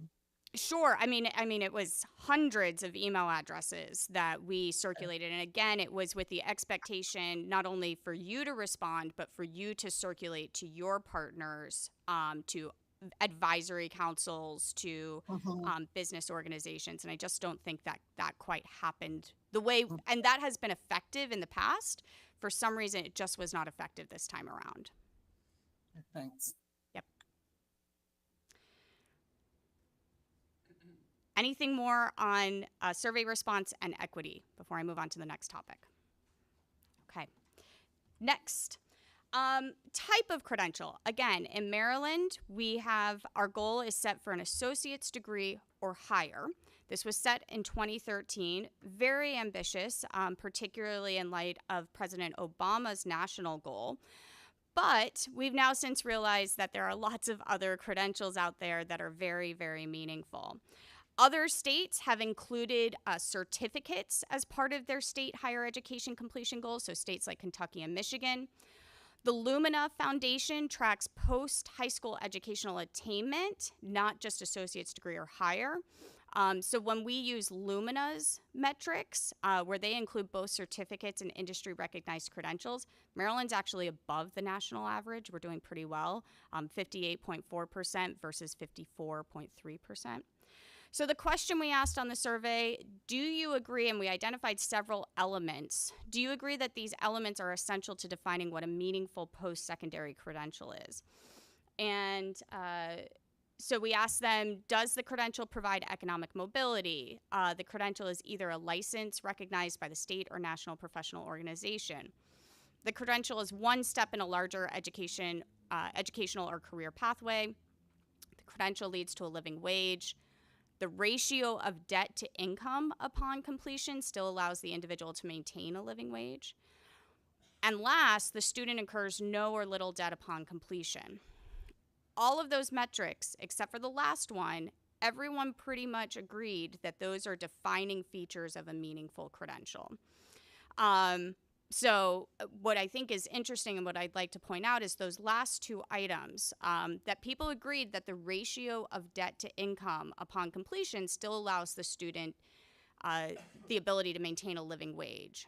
So recognizing that these programs cost something, but the student is going to get a return in terms of salary and wages. What was not agreed upon or not identified as a critical element is that the student incurs no or little debt upon completion. So that I think is an interesting element to note.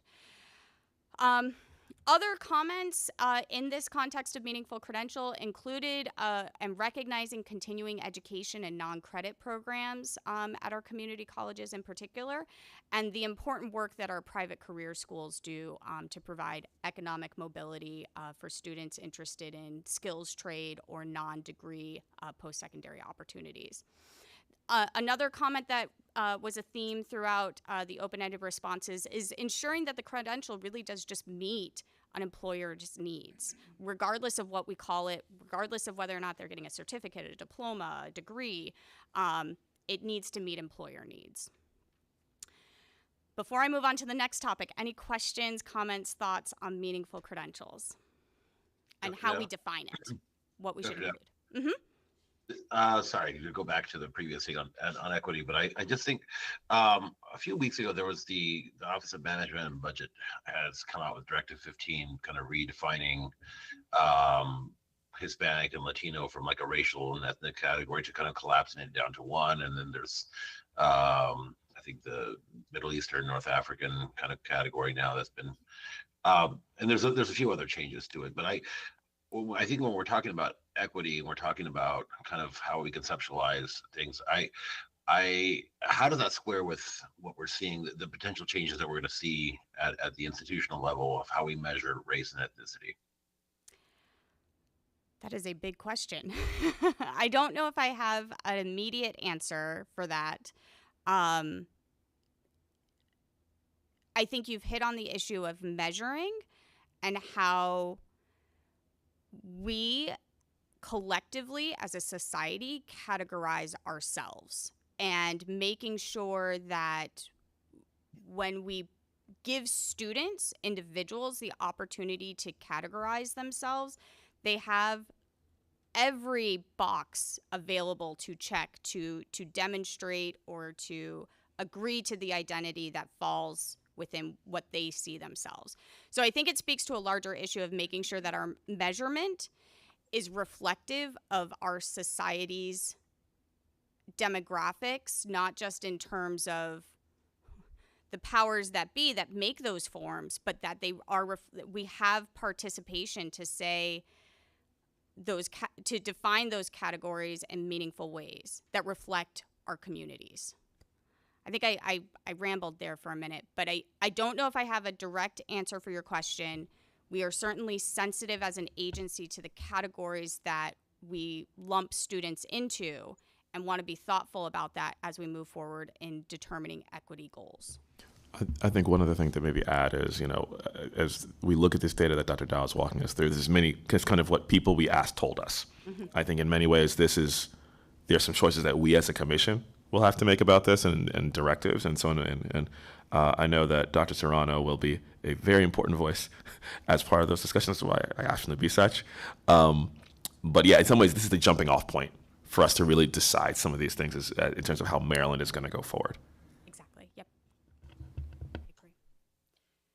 So we will be cognizant of that, Commissioner Serrano, as we move forward.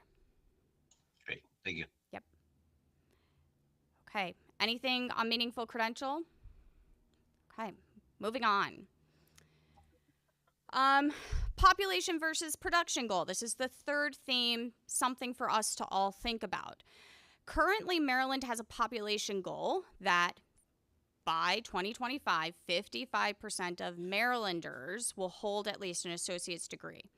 Other states have production goals. So, for example, Texas has a goal that they are going to produce each year nearly more than 500,000 students with a post-secondary credential. North Carolina, theirs is a little funky, but they are measuring it like a production goal that they will produce 2 million degrees in industry value credentials by 2030 among North Caroliners, but they are doing it as a degree production. So what should Maryland do? Should we move to a production goal or should we keep to a population goal? There are pros and cons to both. The challenge we are facing in Maryland with our population goal is we are a very transient state. We are up and down the 95 corridor. We could have people living in Delaware, working in Maryland, people living in Maryland, working in DC. That makes this kind of a unique population in comparison to states like California that are a bit more, you live in California, you work in California. So we asked the question to our survey response, should Maryland's post-2025 goal be a production goal or a population goal? As you can probably imagine, the responses were like both. The themes were that these really are complementary goals. In many ways, maybe we should have two, both a production and a population goal. Comments also highlighted the complexity of measurement and the fact that, again, as I just noted, fluctuations in the population can make that challenging for us to hit a particular target. We can't force people to live in Maryland. Respondents also noted that it's important that when we think about a population or production goal that we have flexibility and that we can adapt the goal as there is an evolving need for students, industries, and the workforce. And that there is absolutely a concern that just because if we end up doing a production goal, we do not lose sight of quality. That we aren't just like, oh, we've got to produce. And so there's a kind of a trickle effect, a concern that if we're like, we need to produce 500,000 students and we put to the campuses, you need to be producing and graduating 10,000, 5,000 students a year, and we start holding them accountable to that, they're going to force students through the pathways and lessen the quality of the program. So these were some themes that came out, and general consensus that it seems like it's both. People would like to see both. They don't see it being one or the other. Again, I would like to contextualize this is only or predominantly from the higher ed community, and I would want to see what others think of a production versus population. So let me open that up for discussion to see if you all have thoughts.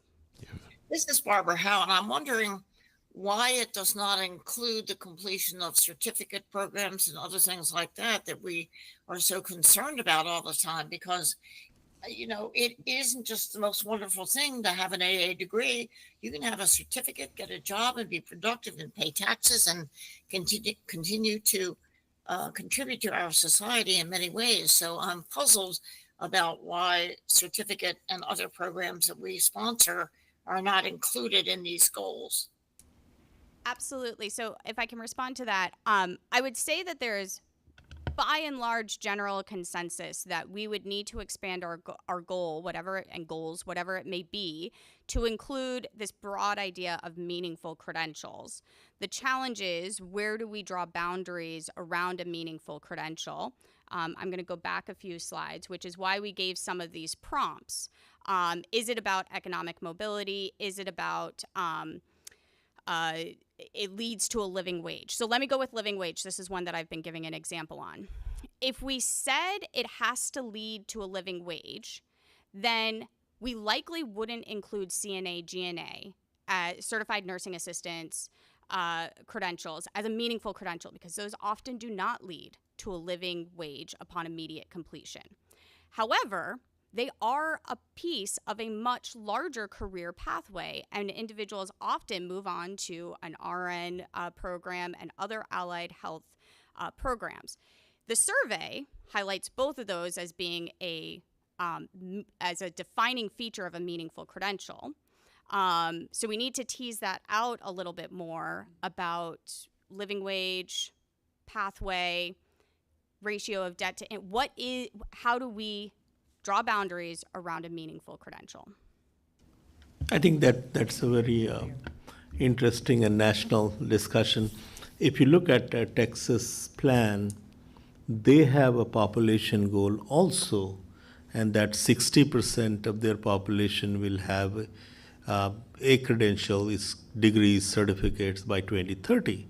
But then they have another goal. They will have 550,000 credentials of economic value.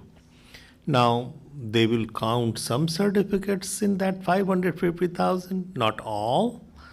They will count some degrees, but not all.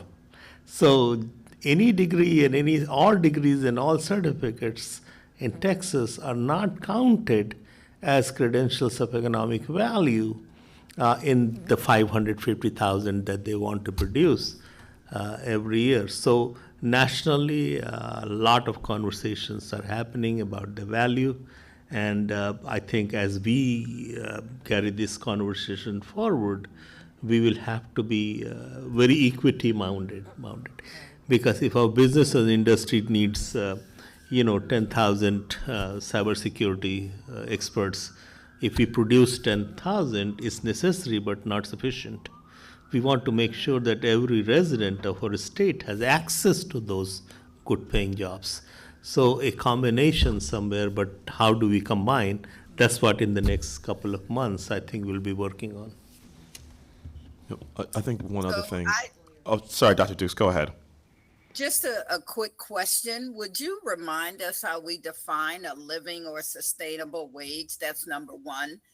Number two, do we have the systems in place that allow for accurate, compilation of this information over several years? Do we take into account that people move from one position to another? If we think about employment trajectory, you start here, but you're moving up. You use CNA or GNA as just one example. And quite frankly, in the state of Maryland, do we have the kind of economy? I know that we're working on some things that would even support all of those who are, moving through post-secondary education to work in the fields where they are being educated. Oh, Commissioner Dukes, you had a lot of questions there. Well, you don't have to answer them all today, but as we continue to talk about this, I'd certainly like to hear what some of the responses or thoughts are. I will share one piece that grabbed my attention is the data element of this. Making sure that we really do have the systems in place to collect this information so we can hold ourselves accountable and have metrics and the like. So at some point, we are going to have to say that's a nice goal, but we just don't have the data to figure out the metric and then continue to hold us accountable. So I do think there are some things where we are going to have to be like, that's a nice thing and it's a good thing, but we may not be able to quite capture that metric. And we'll get to that point. And what I plan to do is give you all monthly updates as this progresses between now and October. I have a timeline at the end of these slides, so can continue to do that. The other question was living wage. MLDS uses a number of metrics to the Maryland Longitudinal Data System Center uses a number of metrics around living wage that are nationally recognized and are specific to Maryland. So we would likely use some of those metrics. Just to follow up on that, Dr. Dukes, to the data question, I'll be more provocative. I think all the data that we want exists somewhere. The challenge is, do we put it all together and do we have access to it? For example, Raj Chetty at Harvard has the tax returns of every American since 1950. And they use that to do a whole host of data. It took them 2 years to negotiate that with the IRS, but they have it, and they use it to do all types of data. This data, presumably, there's no identifying information. yes, no personal identifying information, but that's not what we need. We need to know in aggregate, how did people do? They actually, I'll go further, but they actually have it, and they actually can see it. They of course don't release it, so on and so forth, because they've signed all these contracts. But the data exists. The state of Indiana, their higher ed commission partners with their state Department of Revenue to look at all state tax returns to see how people did coming out of certain programs. It's not perfect because you're right, people move, they go to Illinois, so on and so forth. So the data exists. The question is, we're going to have some conversations with some of our partners, statewide and federally, to get some of that data. And also some of it is private. For example, JP Morgan, payments data, ADP, payroll processing, all that exists. And the Bureau of Labor Statistics are beginning to use things like that. Alternative data is what they would call it. So I would argue it's all there, but we're going to need to do some moving and shaking to make sure that we can get all of it to answer, I think, a bunch of these types of questions. And I think, so one other thing, when we say credentials of economic value or meaningful, it's not simply enough to say, okay, you got a cybersecurity credential, and in theory, this is of value. What we want to be able to get to is a cybersecurity credential from this specific program has historically these outcomes. Therefore, it has value. So then people can begin to make choices. I'm going to go to this institution, not that institution, because when I look at the data, I see that people who, like me, go there. So I think there's a quality and outcome part of this that goes across all of this whole goal conversation that, to me, is paramount, and it ties directly to the data question, Dr. Dukes, that you asked. We have to be able to say, not just to the students as well as to all of us who are held accountable, what actually value means. Excellent I'll point. accept some of that today, but we'll continue to discuss this. Thank you, Dr. Dukes. Thank you. Yes, excellent. All right, Dr. Dow, please continue. Great. Anything more on population versus production? That's where we landed, right? That was okay. On to the fourth element that we asked questions about, industry-specific goals. California absolutely has set a goal that they are going to close the gaps by addressing 600,000 home care worker staffing shortfalls in nursing facilities. Colorado has set environmental goals, which then means new and different jobs to meet these targets. So they don't actually have specific graduating targets, but they recognize that to do this work around reducing statewide greenhouse gas emissions, they're going to need specialized individuals. Similarly, Massachusetts established the Massachusetts Life Science Center, which is an economic development and investment agency with a mission of supporting the growth and development of the life sciences. So these are examples in which states have said we are making a commitment to a particular industry, and by virtue of that, we're going to need people who can work in that industry. So the question we asked on the survey, what are the high demand fields in Maryland, and what are the emerging fields? We also asked respondents to give us citations for why they were saying this, and so we have a very long list of a variety of reports and scholarly articles, but nonetheless, high demand fields and emerging fields. So industries of importance, I know some of you have the slides already, but as you can imagine, healthcare was a number one consistent response. Nursing, physician assistants, healthcare management, gerontology, behavioral health. So this is not, I think what's important is healthcare management and behavioral health in some ways are not your traditional health providers. It is individuals that are doing things that are adjacent to providers. So I think that's really important to note. Education, particularly public school teaching, cybersecurity and information technology, certainly the skilled trades. So people put in responses like welding, plumbing, carpentry, automotive, and electrical vehicle technicians. And then industries of importance, artificial intelligence and related fields, including data science and machine learning. People provided reasons for their inclusion, things like demand, shortage, growth potential, and societal importance. So I think I thought that was interesting. Even though we didn't ask them for the reason, they still provided a reason for why they're saying we need more teachers. For emerging fields, we have some similar overlap. Artificial intelligence, advanced manufacturing, renewable energy, biotechnology, and cybersecurity as emerging fields. And again, the respondents provided citations, which have been very helpful to reference, again, a variety of reports that indicate that these are emerging fields and important to Maryland. So the question is, do we do a similar...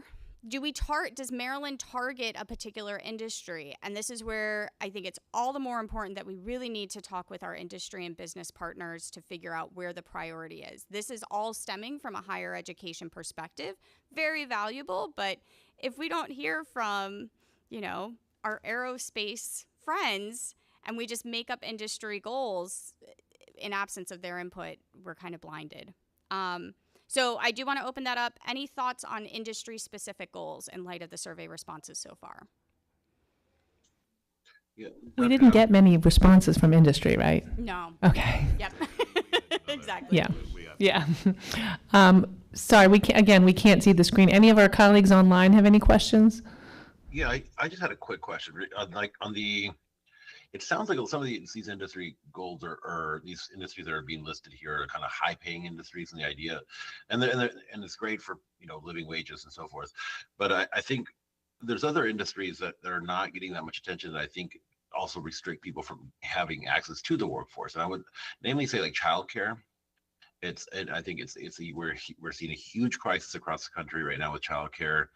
Women are being basically pulled out of the workplace, going back into the home. And that's an industry that might not be raising a lot of eyebrows in terms of getting high-paying jobs, but it's a super important industry that I think we should be monitoring a little bit more. And so I just wanted to throw that out there because I just think when I looked at the list of industries that we were kind of highlighting here, it seems like they're all kind of high-paying, kind of lucrative industries. But like obviously, childcare is not. Unfortunately, it's not high-paying, but it's a super important industry. Noted and added to the list. And again, I mean, if you think about the whole kind of care economy, whether that be elder care on the other end of the spectrum, which gerontology. The only thing I'll say is more of a process point. I know we'll get to process. I think we all have comments, I think, on the industries. I think it is important that we at MPEC, our colleagues at the Department of Labor, our colleagues at the Department of Commerce, that we are all talking about the same industries.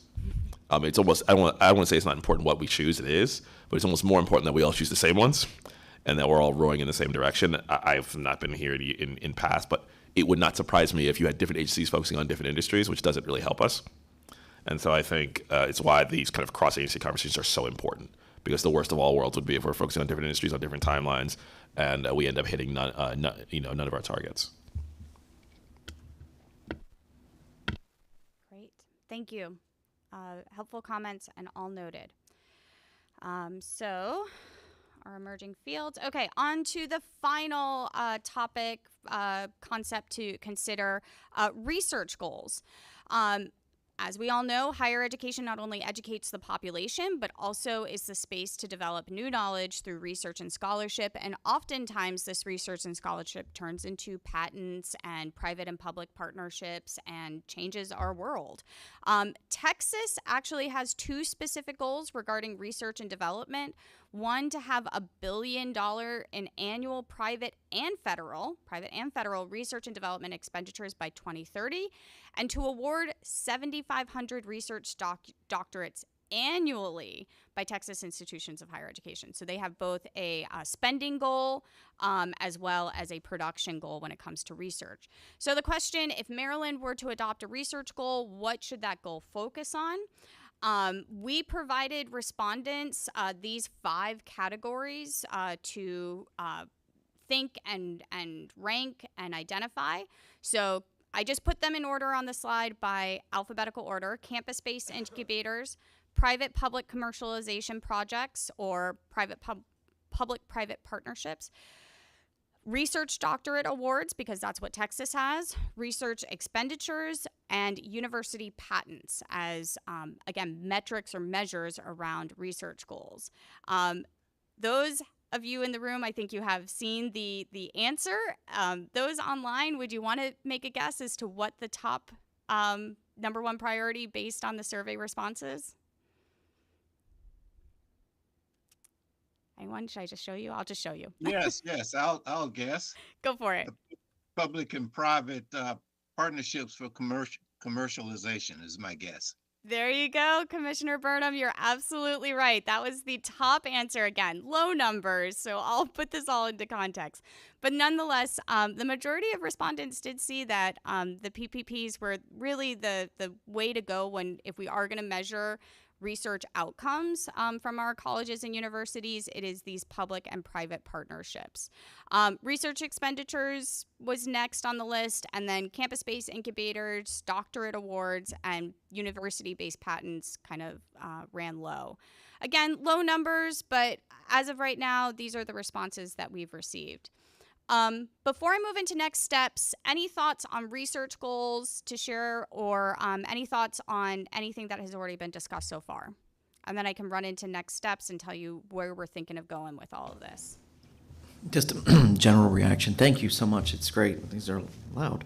I think the main categories make a lot of sense, and the initial feedback seems interesting, but I think it's incomplete. I think the numbers are very low. And mostly from higher ed, which is essential but not sufficient.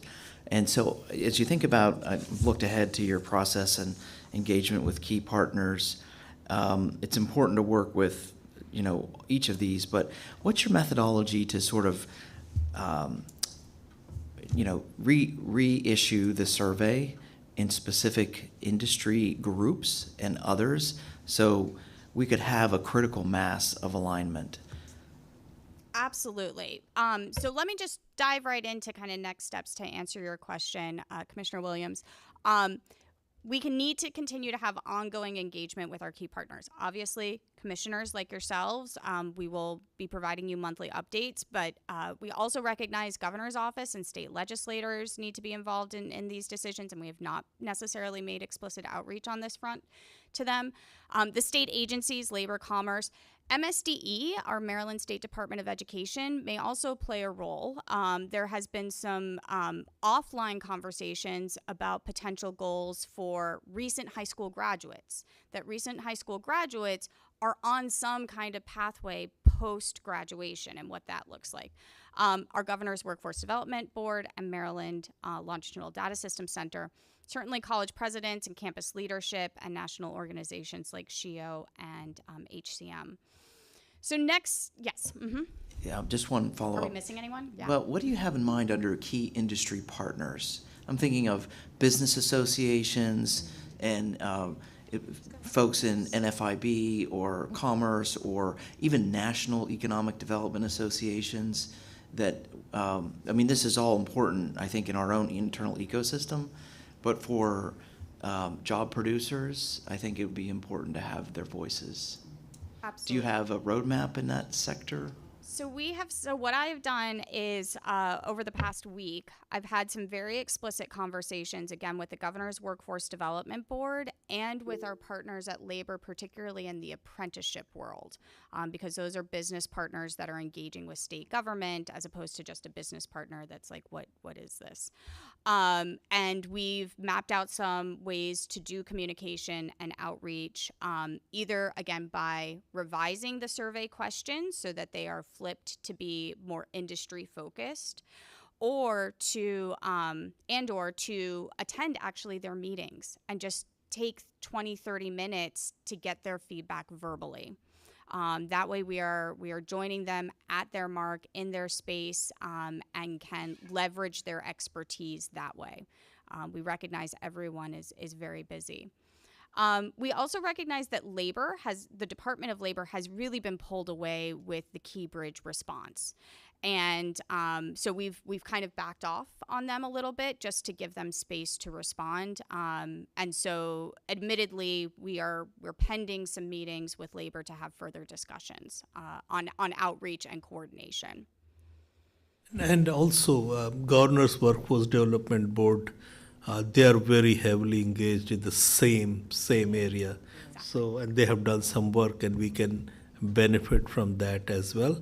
Our other topics on the research, looking at is sponsored research. So, how many companies sponsored research are happening on our campuses. Campus-based startups. From that research, how many patents are coming, what is the commercial value of those patents, right? And then resulting startups and venture funding and other things that comes to those startups. There are various ways to encourage that so that, we are creating new economy. Our unemployment rate is still 1.8%, for last several months, lowest in the country.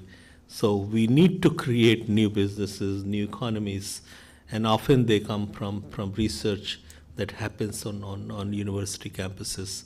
So we want to take kind of more attention to that particular area.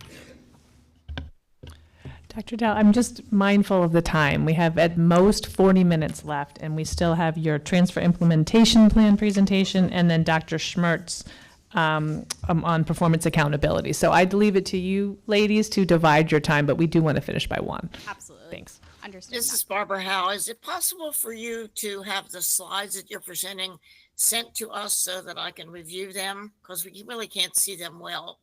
Oh, absolutely. 100%. And we will also post it to our website. And I think going forward, and I've been saying this to Dr. Rai, I think it would be great to have an expectation. Maybe we could even get the slides in advance so we could make the best use of your time and come to the meeting prepared. So you all can talk internally about a reasonable time, maybe by Monday morning for a Wednesday meeting, and also practicing in advance for the tech issue so that we're ready to go at 10 o'clock. All right, thank you. All right, so the last 2 presentations on transfer and performance accountability. I can be short with transfer. Again, there are slides. I will circulate them. We will make sure that they are publicly available on our website.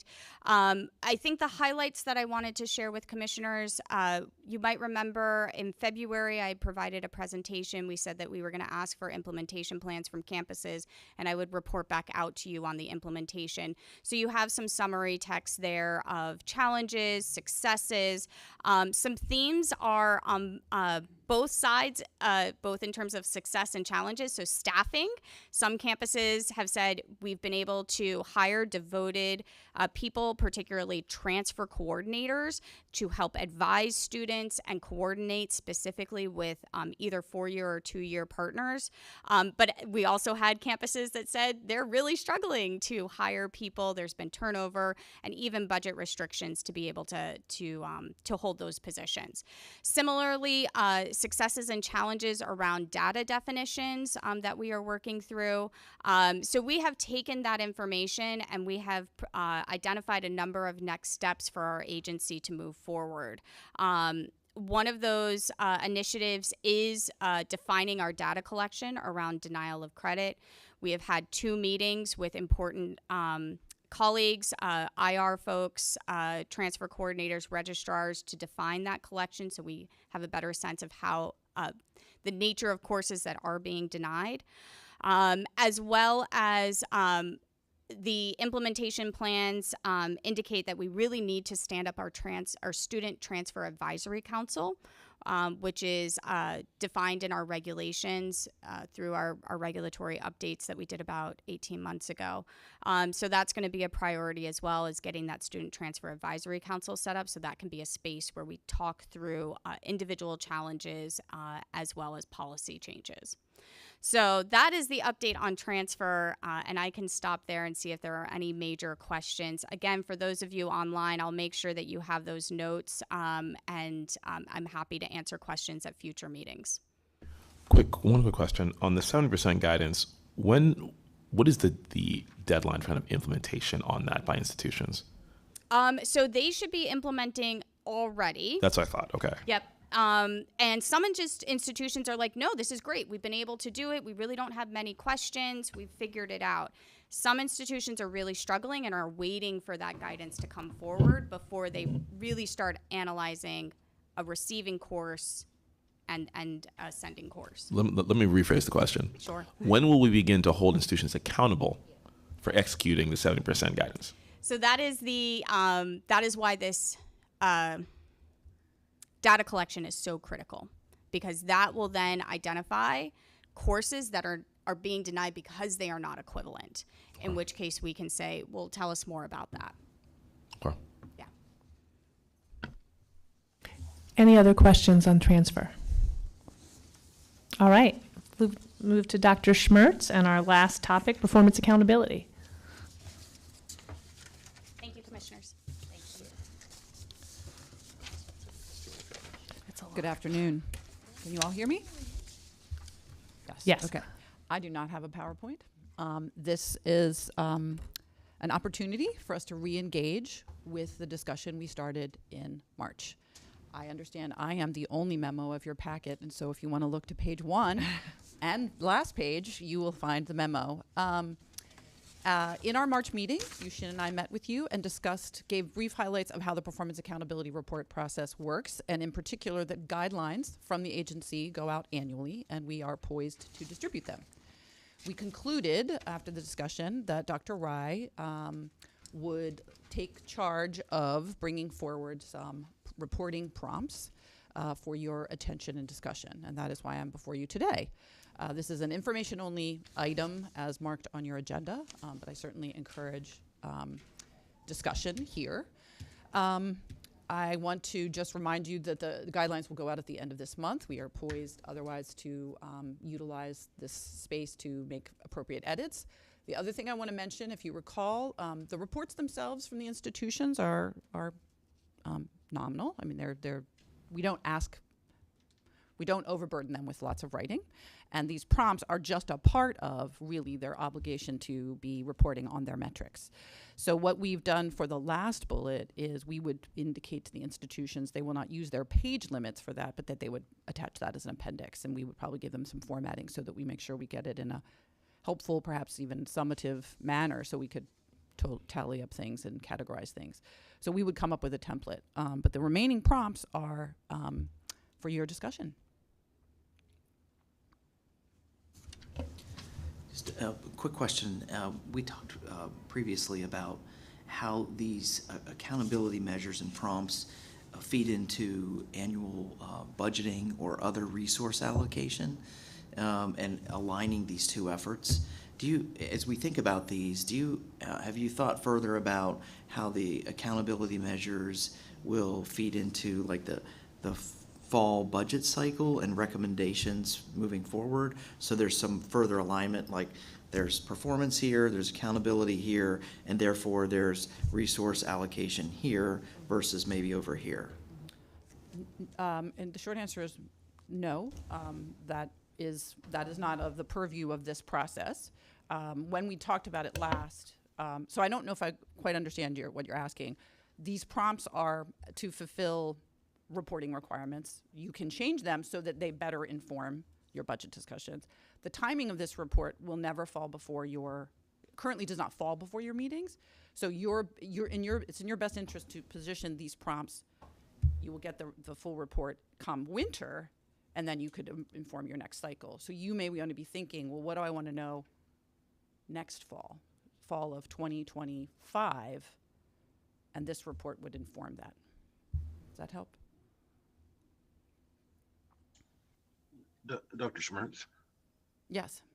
Yeah, so I apologize. I was not here last month, so but I was just, there was one part of when I looked at the prompts, there's one question that I kind of felt like was left out on the issue of loan burden and kind of increases in tuition or the affordability of higher ed. And I think, I mean, I'm looking at it mainly for like a kind of low income first generation college folks. And so is there a way to have that as a prompt? Something about like what percentage of your students were graduated with, loans? What was the average loan burden? Was there an increase in your tuition? How is that met with financial aid or so forth? So like, I just feel like there's more the kind of the financial side of the equation. And I feel like that's kind of important to include. This is an opportunity for the commissioners to provide feedback and edits. And so if you would like us to reshape one of the prompts in that direction, or to either append to an existing prompt or otherwise prioritize, we as staff are open to that. So this is what this discussion is for, is to provide, ideally we walk away from this meeting having the feedback we need from the commissioners as to what the reporting prompts would be for the upcoming guidelines. Chair Motz, is it a motion? Do I make a motion to include a question on finances and loan burden, maybe tuition? Is that a motion I can put forward, or I don't know? That's fine. I'm not sure we need a motion, but I'll certainly entertain one. Is there a second? Second. All those in favor? Madam Chair, may we have discussion on it before voting? Oh, sure. I'd like to hear Commissioner Serrano talk a little bit more about why he believes that is important and how it relates to institutional performance accountability. Certainly we want students to graduate with as small loan balances as possible, but unless institutions have more money to provide more aid, I don't know what they can do that would really indicate whether they're doing a good job or not, or how this exactly relates to accountability for them. So can you say more about that, Commissioner Serrano? Yeah, no, I think, I mean, it's been an ongoing kind of discussion about like the affordability of higher ed, and as we kind of move into the issue of like equity and having folks who are first generation college and folks who are kind of low income, as they kind of go into these spaces, I think it's important to like to try to see what the end result is from the student standpoint, and then and also from the institution standpoint, the institution to see that like one is like certain institutions are not operating in a vacuum, that they might see a cluster of institutions that are facing the same challenge, that their students are graduating with high debt or maybe no or limited debt. I just feel like asking this question will inform us to say, okay, maybe there's a special case of a certain college that managed to graduate a lot of students with very low debt burden, and maybe they were focused on a certain industry or something. And I just feel like it would be important for us at least to know. I'm not sure that directly answered your question, but I think it just like if we're asking questions about transfer, we're asking questions about employable skills and stuff. I think it's important to also ask about like what the affordability of the school is. I hear what you're saying, and I think I follow your logic. I guess as we talk about performance accountability, and one other commissioner talked about holding institutions accountable, et cetera, I want to make sure that as we move down that road, we hold institutions accountable for things that they are directly responsible for or have control over. And that was the essence of the question I was trying to ask. And how is it that asking this question really points to something that we may or may not seek to hold institutions more accountable for?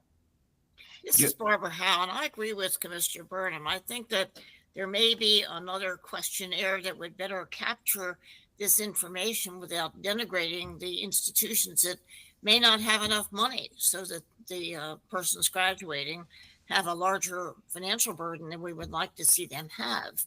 So I'm not sure that it's exactly germane to this particular question on this document. Yeah, I'm not completely like fixed on the idea of saying what, you know, we don't have to have a clear metric to say what is the average debt burden of the students. And like maybe a question could be worded like, what is your institution doing to reduce the debt burden of graduating students? I think if that, I mean, what I really want to see, I want to see schools or institutions that are basically, what are they doing to address this issue of affordability? It's becoming a huge issue. And I think it needs to be on the radar to also know that we're also paying attention to what's going on. Like, what are they doing? Like, I don't think we have to kind of have a gotcha question where it's basically like, how many students are in bankruptcy now?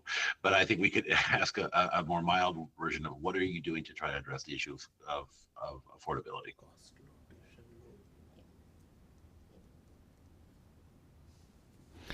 Do you have a proposed question, Commissioner Serrano? Because I think, I agree, I think Commissioner Burnham makes a good point, and Commissioner Burnham, thank you for asking for the discussion before we just move to a vote. I do think it's really important, since this is in the category of performance accountability, that it is within the control of the institution. And, you know, absent more aid, as Commissioner Burnham points out, I'm not sure what institutions can do. So, you know, maybe in a different forum, we could ask a survey that's not related to performance accountability. Commissioner Dukes, did you have your hand up? Yes, I was just going to suggest that maybe it's a question that's outside of performance accountability, because there are some things over which institutions don't have control. Especially when you look at the higher education budget this year, there were some institutions that were rebased to a lower percentage and others received more money. So that means that they've got to make some decisions that ordinarily we would never want an institution to make. So maybe there's a way to get at the issue outside of performance accountability, and it's more of an information issue that can begin to give us some insight as to what might this commission want to move forward with regard to institutional supports. Yeah. Commissioner Thompson? Yes, I agree that the institution may not be directly responsible for what the burden is for students. But you know, before students graduate, they have to do an exit interview for financial aid offices if they're receiving federal aid. Perhaps there's something there that could lend toward what Commissioner Serrano is mentioning. It'll give us an idea. It'll help give us a better insight as to what happened with that student as they were going through in terms of financial aid and the overall burden that they would be expected to fulfill once they do graduate. So perhaps there's something there in that exit interview. So two things. One, I think it's an ongoing kind of debate that I have. Is like, I feel like we should not be so deferential to institutions as we are to students. I think we should always look at it from the standpoint of students and what it is for the student experience. Institutions matter, of course they do, but also students' experience matters. And so when you have students graduate with high debt, I think it's important for us to know about that. If we don't ask the question now, when do we ask the question? The other thing is like, I mean, to completely say institutions can't change anything. It seems a bit, I don't think that's entirely true. I think institutions obviously are constrained, but if we can do something to reduce the loan burden on students, I think it's important for institutions to, all of us should be on board. Like institutions should also be on the record to say, this is what we're doing to try to reduce the loan burden for students. I don't think it's asking too much. If we're asking them how they're dealing with transfer students, how they're doing with employable skills, I don't think it's asking too much to say, what are you doing to try to better the affordability of your institution? Is Maybe- it a question that can be asked of financial aid directors and presidents? I think that's where you were going, Commissioner Thompson. So my question is there information that we need first before we can say this should be a performance accountability measure?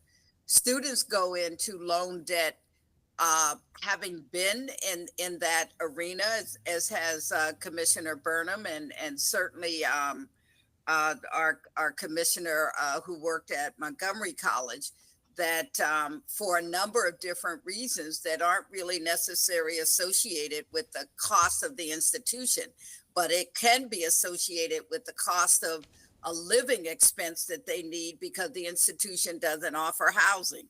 So my question is, there a place to start with the question before it becomes part of the performance accountability report? What do we need to know first before we move it into a document that has really implications for institutions, that we're trying to gather information and not necessarily single out at, any number of institutions for what we might believe is a failure around financial accountability, when in fact we don't know that yet? Let me ask a question, and I'm looking at you, Dr. Schmertz. In many ways, these prompts, yes, they're to get information, but also it sends a bit of a signal that we at this commission think a certain issue is important, like employability, like transfer, so on and so forth. I'm trying to see if I can square this circle here, because I think I see both sides of the discussion. I'm trying to think, and refresh me if I've missed it. Is there another either communication or kind of data call that you all do on a regular basis where a question like that can be included to institutions? You mean the question like what Commissioner? Yes, like what Commissioner, language notwithstanding, get him. Well, we can certainly create opportunity. Not another report comes to mind. We don't really issue a lot of guidelines for my unit. I can't speak to Al, who engages, of course, with the financial aid offices of the institutions, and so he would be better able to speak to the agencies. Right? I live in a world of particular data and particular reporting responsibilities, and it's not 100% of the reporting responsibilities. Well, So happy to, talk with my colleagues about another opportunity. Sure. Is this information available already elsewhere in the that's state, actually like what through it the would Managing go for Results with the legislature? Right, so we ran some analyses for, what I made a note of is we ran some analyses on the average loan debt of students as they, for Dr. Rye earlier in his tenure, and we could recirculate that, right? So I think there's some things that we have as data that would, it's not gonna be words where the institutions get at what Commissioner Serrano is wanting to probe and sort of signal, but it would give us a sense of the data itself. What is the average loan in a given year for undergraduates, for example, or graduate students? So we could do more with the data that we get through my collections as one avenue, just to see what is the problem. But it doesn't get at, so because I hear Commissioner Serrano saying there's affordability, and one representation of affordability is student debt, right? So the student debt piece we probably can unpack better than the larger culture of an institution and as has already been pointed out by commissioners, what they do and do not have control over regarding any one student's choices and the opportunities they have for taking on debt, and whether all debt is bad. I mean, there's certainly a narrative that would indicate that some debt, if it advances you in your education, gets you a goal, is not bad debt. So there's a lot there, but the short answer is I cannot think of one particular other report where we could get at this question. That said, I think there are other ways to explore this without asking institutions to write words in a paragraph. So that's just those are my thoughts. And I heard my name being called over. Somebody call my name? Okay, no. So what does the group think about getting that other information, Dr. Schmertz, that you've already pulled for Dr. Rai? And then for this performance accountability report, asking an open-ended question that doesn't convey that the universities or the institutions are on the hook. Something like, what suggestions do you have that, for lowering student debt? Something that shows that we're interested in it, but doesn't, because the universities might have really good ideas unrelated to things that they have control over, and phrase the question in a way that doesn't make it look like, as was said before, it's a gotcha question, but shows that we're interested in this topic. So I did ask for that data earlier my tenure at Higher Education Commission, and I thought a little bit more about it. And several things came out. Number one, this does not answer any specific question because you are comparing apples and oranges. Individual student debt has several components that results into debt. And several of them are not under control of a particular institution of higher education, right? So that's why I stayed away for researching more in that direction. Cost of attendance, tuition, those types of things are interesting to look at. But debt has several parameters. So it's hard to really follow anything from that one set of data. Is this worth engaging in a discussion with the Financial Aid Advisory Committee? It's my understanding that there is one that exists.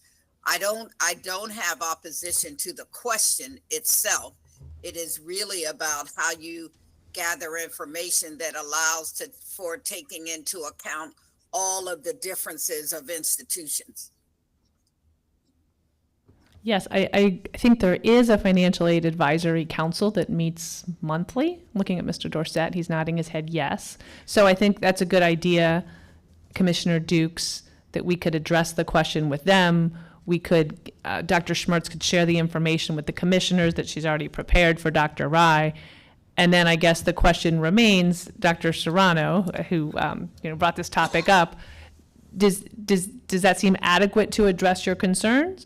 Or would you like to somehow formulate a question on the performance accountability survey? I think, so previously when there was a DEI subcommittee and we would have submit questions for this report, I think it was a way of asking questions to kind of signal to them and say, hey, we care about, race, ethnicity, and kind of disability inclusion. So those were the questions. And the responses from the schools varied a lot because we didn't have a certain format. There wasn't like a multiple choice kind of thing. It was like schools can issue it between the 10 to 12 pages. There's a lot, they can approach it from different aspects. And it was kind of frustrating to see how schools kind of tailored it in their own way. Of course, they're trying to put their best foot forward. But at least it got them thinking that we were thinking about this issue. And so this is not an attempt to have a gotcha question. I'm not trying to, but I do want, I also think, it can also not even be looking at it in a bad way. Maybe a school might actually have a very successful story of how they got students graduated with very limited debt, and then they didn't have to increase their tuition. They managed to get students like high paying jobs. Maybe that's a story that needs to be told, but that story would not be told if it's not kind of put together in a report. And if everyone's kind of if all institutions are put through the same exercise of answering the same question about affordability, I think at least it sets a standard that we can all have a same conversation to say, yes, affordability for higher education is an important thing that we're all looking at. This is how some schools have done it well, and then some other schools are still struggling with it. But I'm not trying to tailor it to like a gotcha question to say, well, institutions are raising their tuitions, and these poor kids are getting, huge debt burdens by the time they graduate. I don't want that narrative, but I do want the idea that like affordability is an important thing that we're looking at.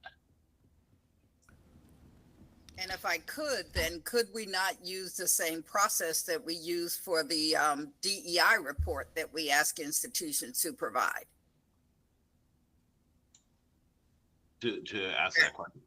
Sure, it was different. At least now things may have changed. I will admit that I've been out of the world of higher education for a couple of years, but that was not necessarily part of the performance accountability report as I remember it. It was a separate document that we had to send into the Maryland Higher Education Commission.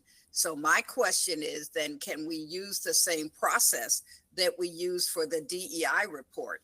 It's also my understanding that that report has been whittled down so much that from the original sets of questions that were asked and the ways in which institutions could respond to that, the number of pages has decreased significantly, that there are some institutions who believe that they cannot give the fullness of what they're doing around DEI because some of the requirements now that exist, and it's relative to page limitations and the like. So I'm just asking, I'm not suggesting that affordability is not important. I'm suggesting, is there a way to get the information that will then help us determine if it should be a performance accountability measure that we're looking at? Yeah, I would say, like, I don't want to overburden institutions to have them to do another report in addition to the reports they're already doing. I think to integrate the prompt here in this report, I think it would be, of course it is constraining because to say all the things that you're doing in an institution within 10 to 12 page kind of limit, it is tough for an institution to do that, especially if you like UMBC or UMD, like these are big institutions that do a lot of stuff. But I think at least but the other option is to have a separate report and have them do that separate report. I think that's even asking even more of institutions to do that. A third option would be to follow up soon with Mr. Dorsett's Financial Aid Advisory Committee and to bring it to them and say, look, the commission is really worried about student debt and college affordability. And we had a robust conversation about it at our last commission meeting. Could you please dive into this as financial aid directors? Give us your suggestions. Dr. Schmertz, give us your data. And frankly, that would be in a more immediate addressing of the issue, because what I think I heard Dr. Schmertz say is we're coming up with these prompts for a report where we're going to see the answers in January at the earliest. So I think that might convey the immediacy, like we might actually get more out of this approach that's not part of the performance accountability report. And then to Dr. Dukes' point, depending on what we learn from the financial aid council, financial aid directors, then potentially, like Dr. Dukes said, we'll have more information and then we could actually incorporate it into a well-educated prompt next time around. How does that sound? When does Okay. report have, when do we have to have the prompts finalized? The guidelines go out at the end of this month, so. The end of April, and we're on April 24th. So in the next 6 days. But again, I mean, I like the approach of going straight to the financial aid directors who know the information and who will get back to us more quickly than this report, which will be at best, 9 months from now. Does anybody disagree with that? Okay. All right, let's do that. I don't know that we need a motion to do that. The only other thing that I would suggest is I would, if we can have an agenda item for next meeting, or if that's too soon, the June meeting. Yeah, let's shoot for the June meeting. Mr. Dorsett, when does the FAC next meet? They meet every third Thursday, so that would be like tomorrow, or was it last week? Okay. So maybe you could address it in May and we could talk about it at the June meeting. Does that make sense to everybody? Okay. That's what we'll do. I don't think we need a motion for that. Madam Chair, just a point of order. There is a motion on the floor. There was a second, and so we need to dispose of it some way. Thank you, Dr. Burnham. You're absolutely right. Does the motion still stand, or might there be a motion to withdraw the motion? If both the person who made the motion and the seconder withdraw, then that takes care of it. All right.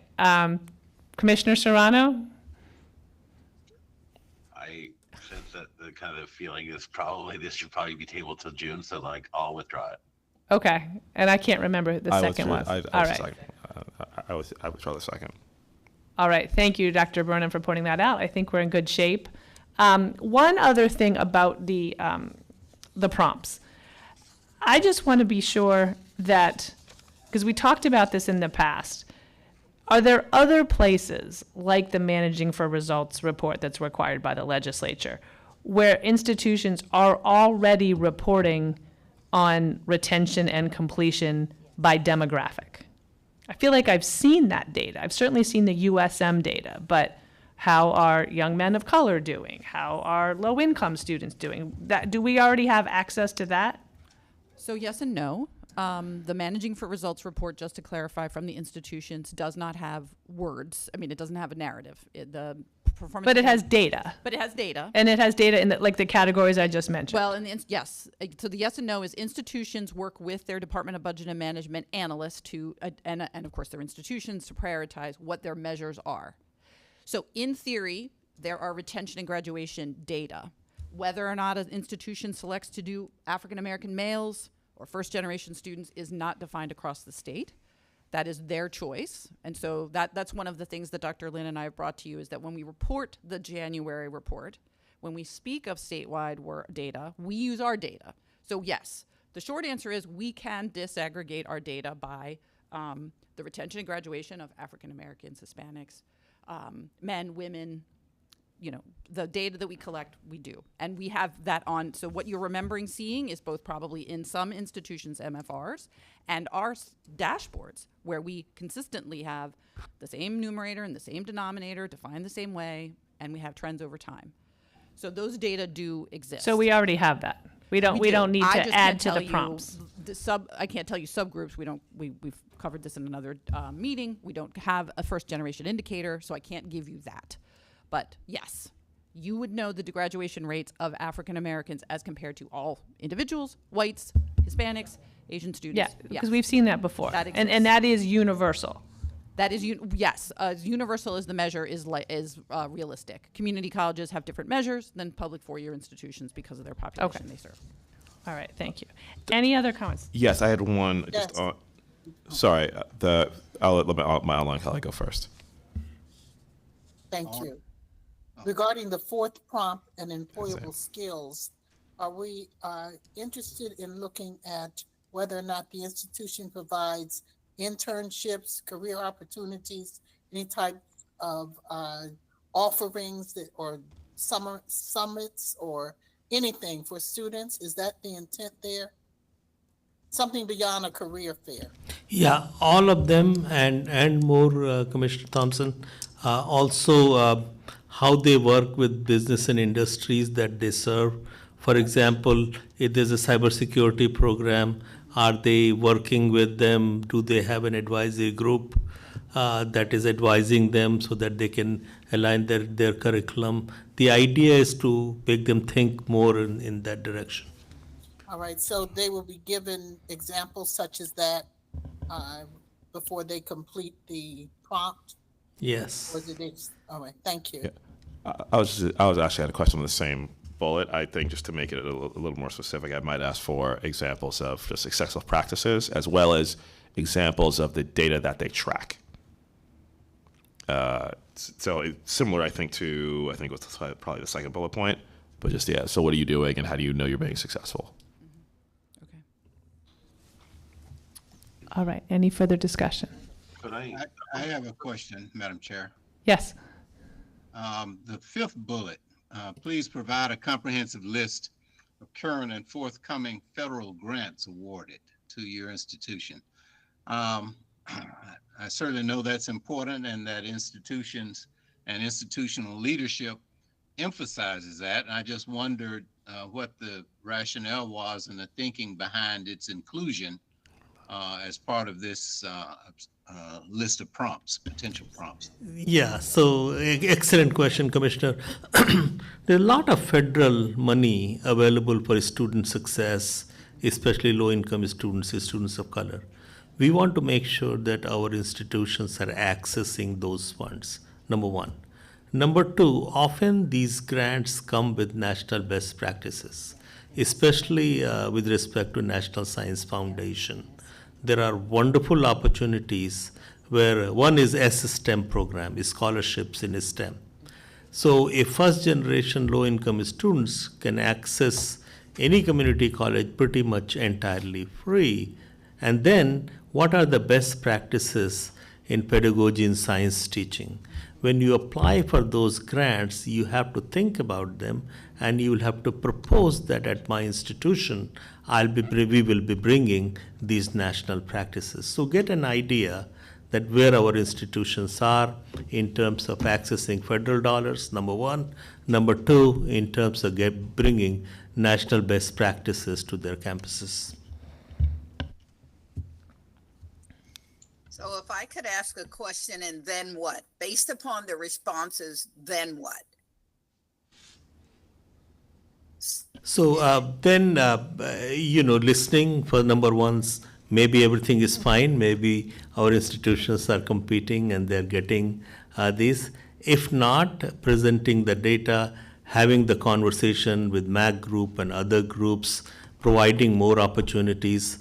Like just for community colleges, last month we provided information on National Science Foundation programs like SSTEM, IU's improvement in undergraduate science education, providing information, and maybe at some point creating some networks or groups so that they can learn from each other and be more competitive in these endeavors. So I just think that we should, depending on the questions we ask, we should think about and then where is the commission? Is the commission inadvertently offering the opportunity for some support, or something like that? Because a no answer is not necessarily a simple no answer. A yes answer is not necessarily a simple yes answer. And I would never want any question to be defined or somehow perceived that somehow institutions aren't doing what they need to do, but do they have the capacity to do what we would like for them to do? So I agree, Dr. Dukes. Certainly, first, seeing where institutions are. Second, what is the capacity? And third, is there any way we can create a statewide capacity to help institutions seek those resources? Okay, thank you. I'll just say a word or two more about why I asked the question initially. Seeking more federal grants was certainly a very high priority of the University System of Maryland when I was part of that system.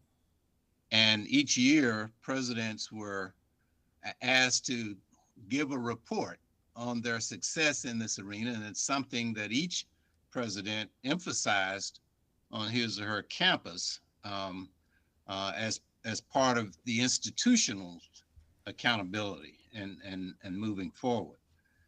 A lot of those grants were research kinds of grants, whereas the couple of professors were working together, sometimes with colleagues at other institutions, sometimes not, to get a specific grant, say for $1 million to do research on a particular topic or issue, a problem. And so much of the federal grants, as I experienced it in that context, focused around research and the activity of faculty.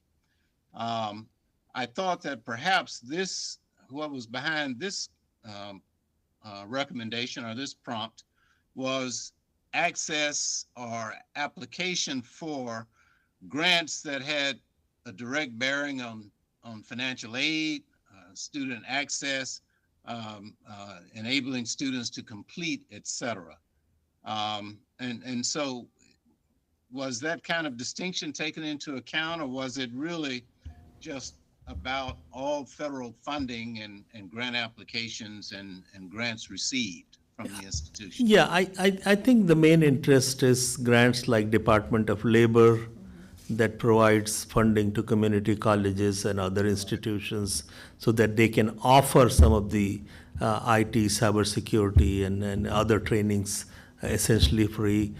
Department of Education, Title IV, and other grants, and National Science Foundation. When I looked at the data, our institutions are very active, but still there is lots of opportunities there. And some of these grants are not as resource intensive.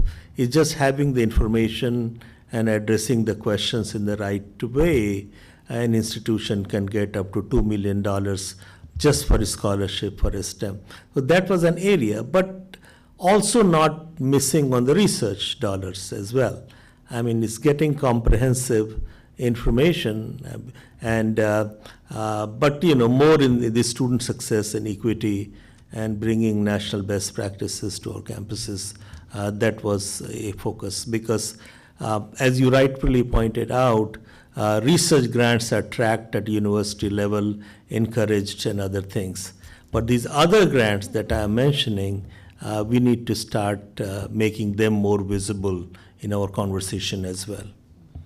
Agreed, and we'll just urge you to consider maybe sharpening the language and the focus a little bit more to make sure that you get what you're really seeking. Agreed. Thank you.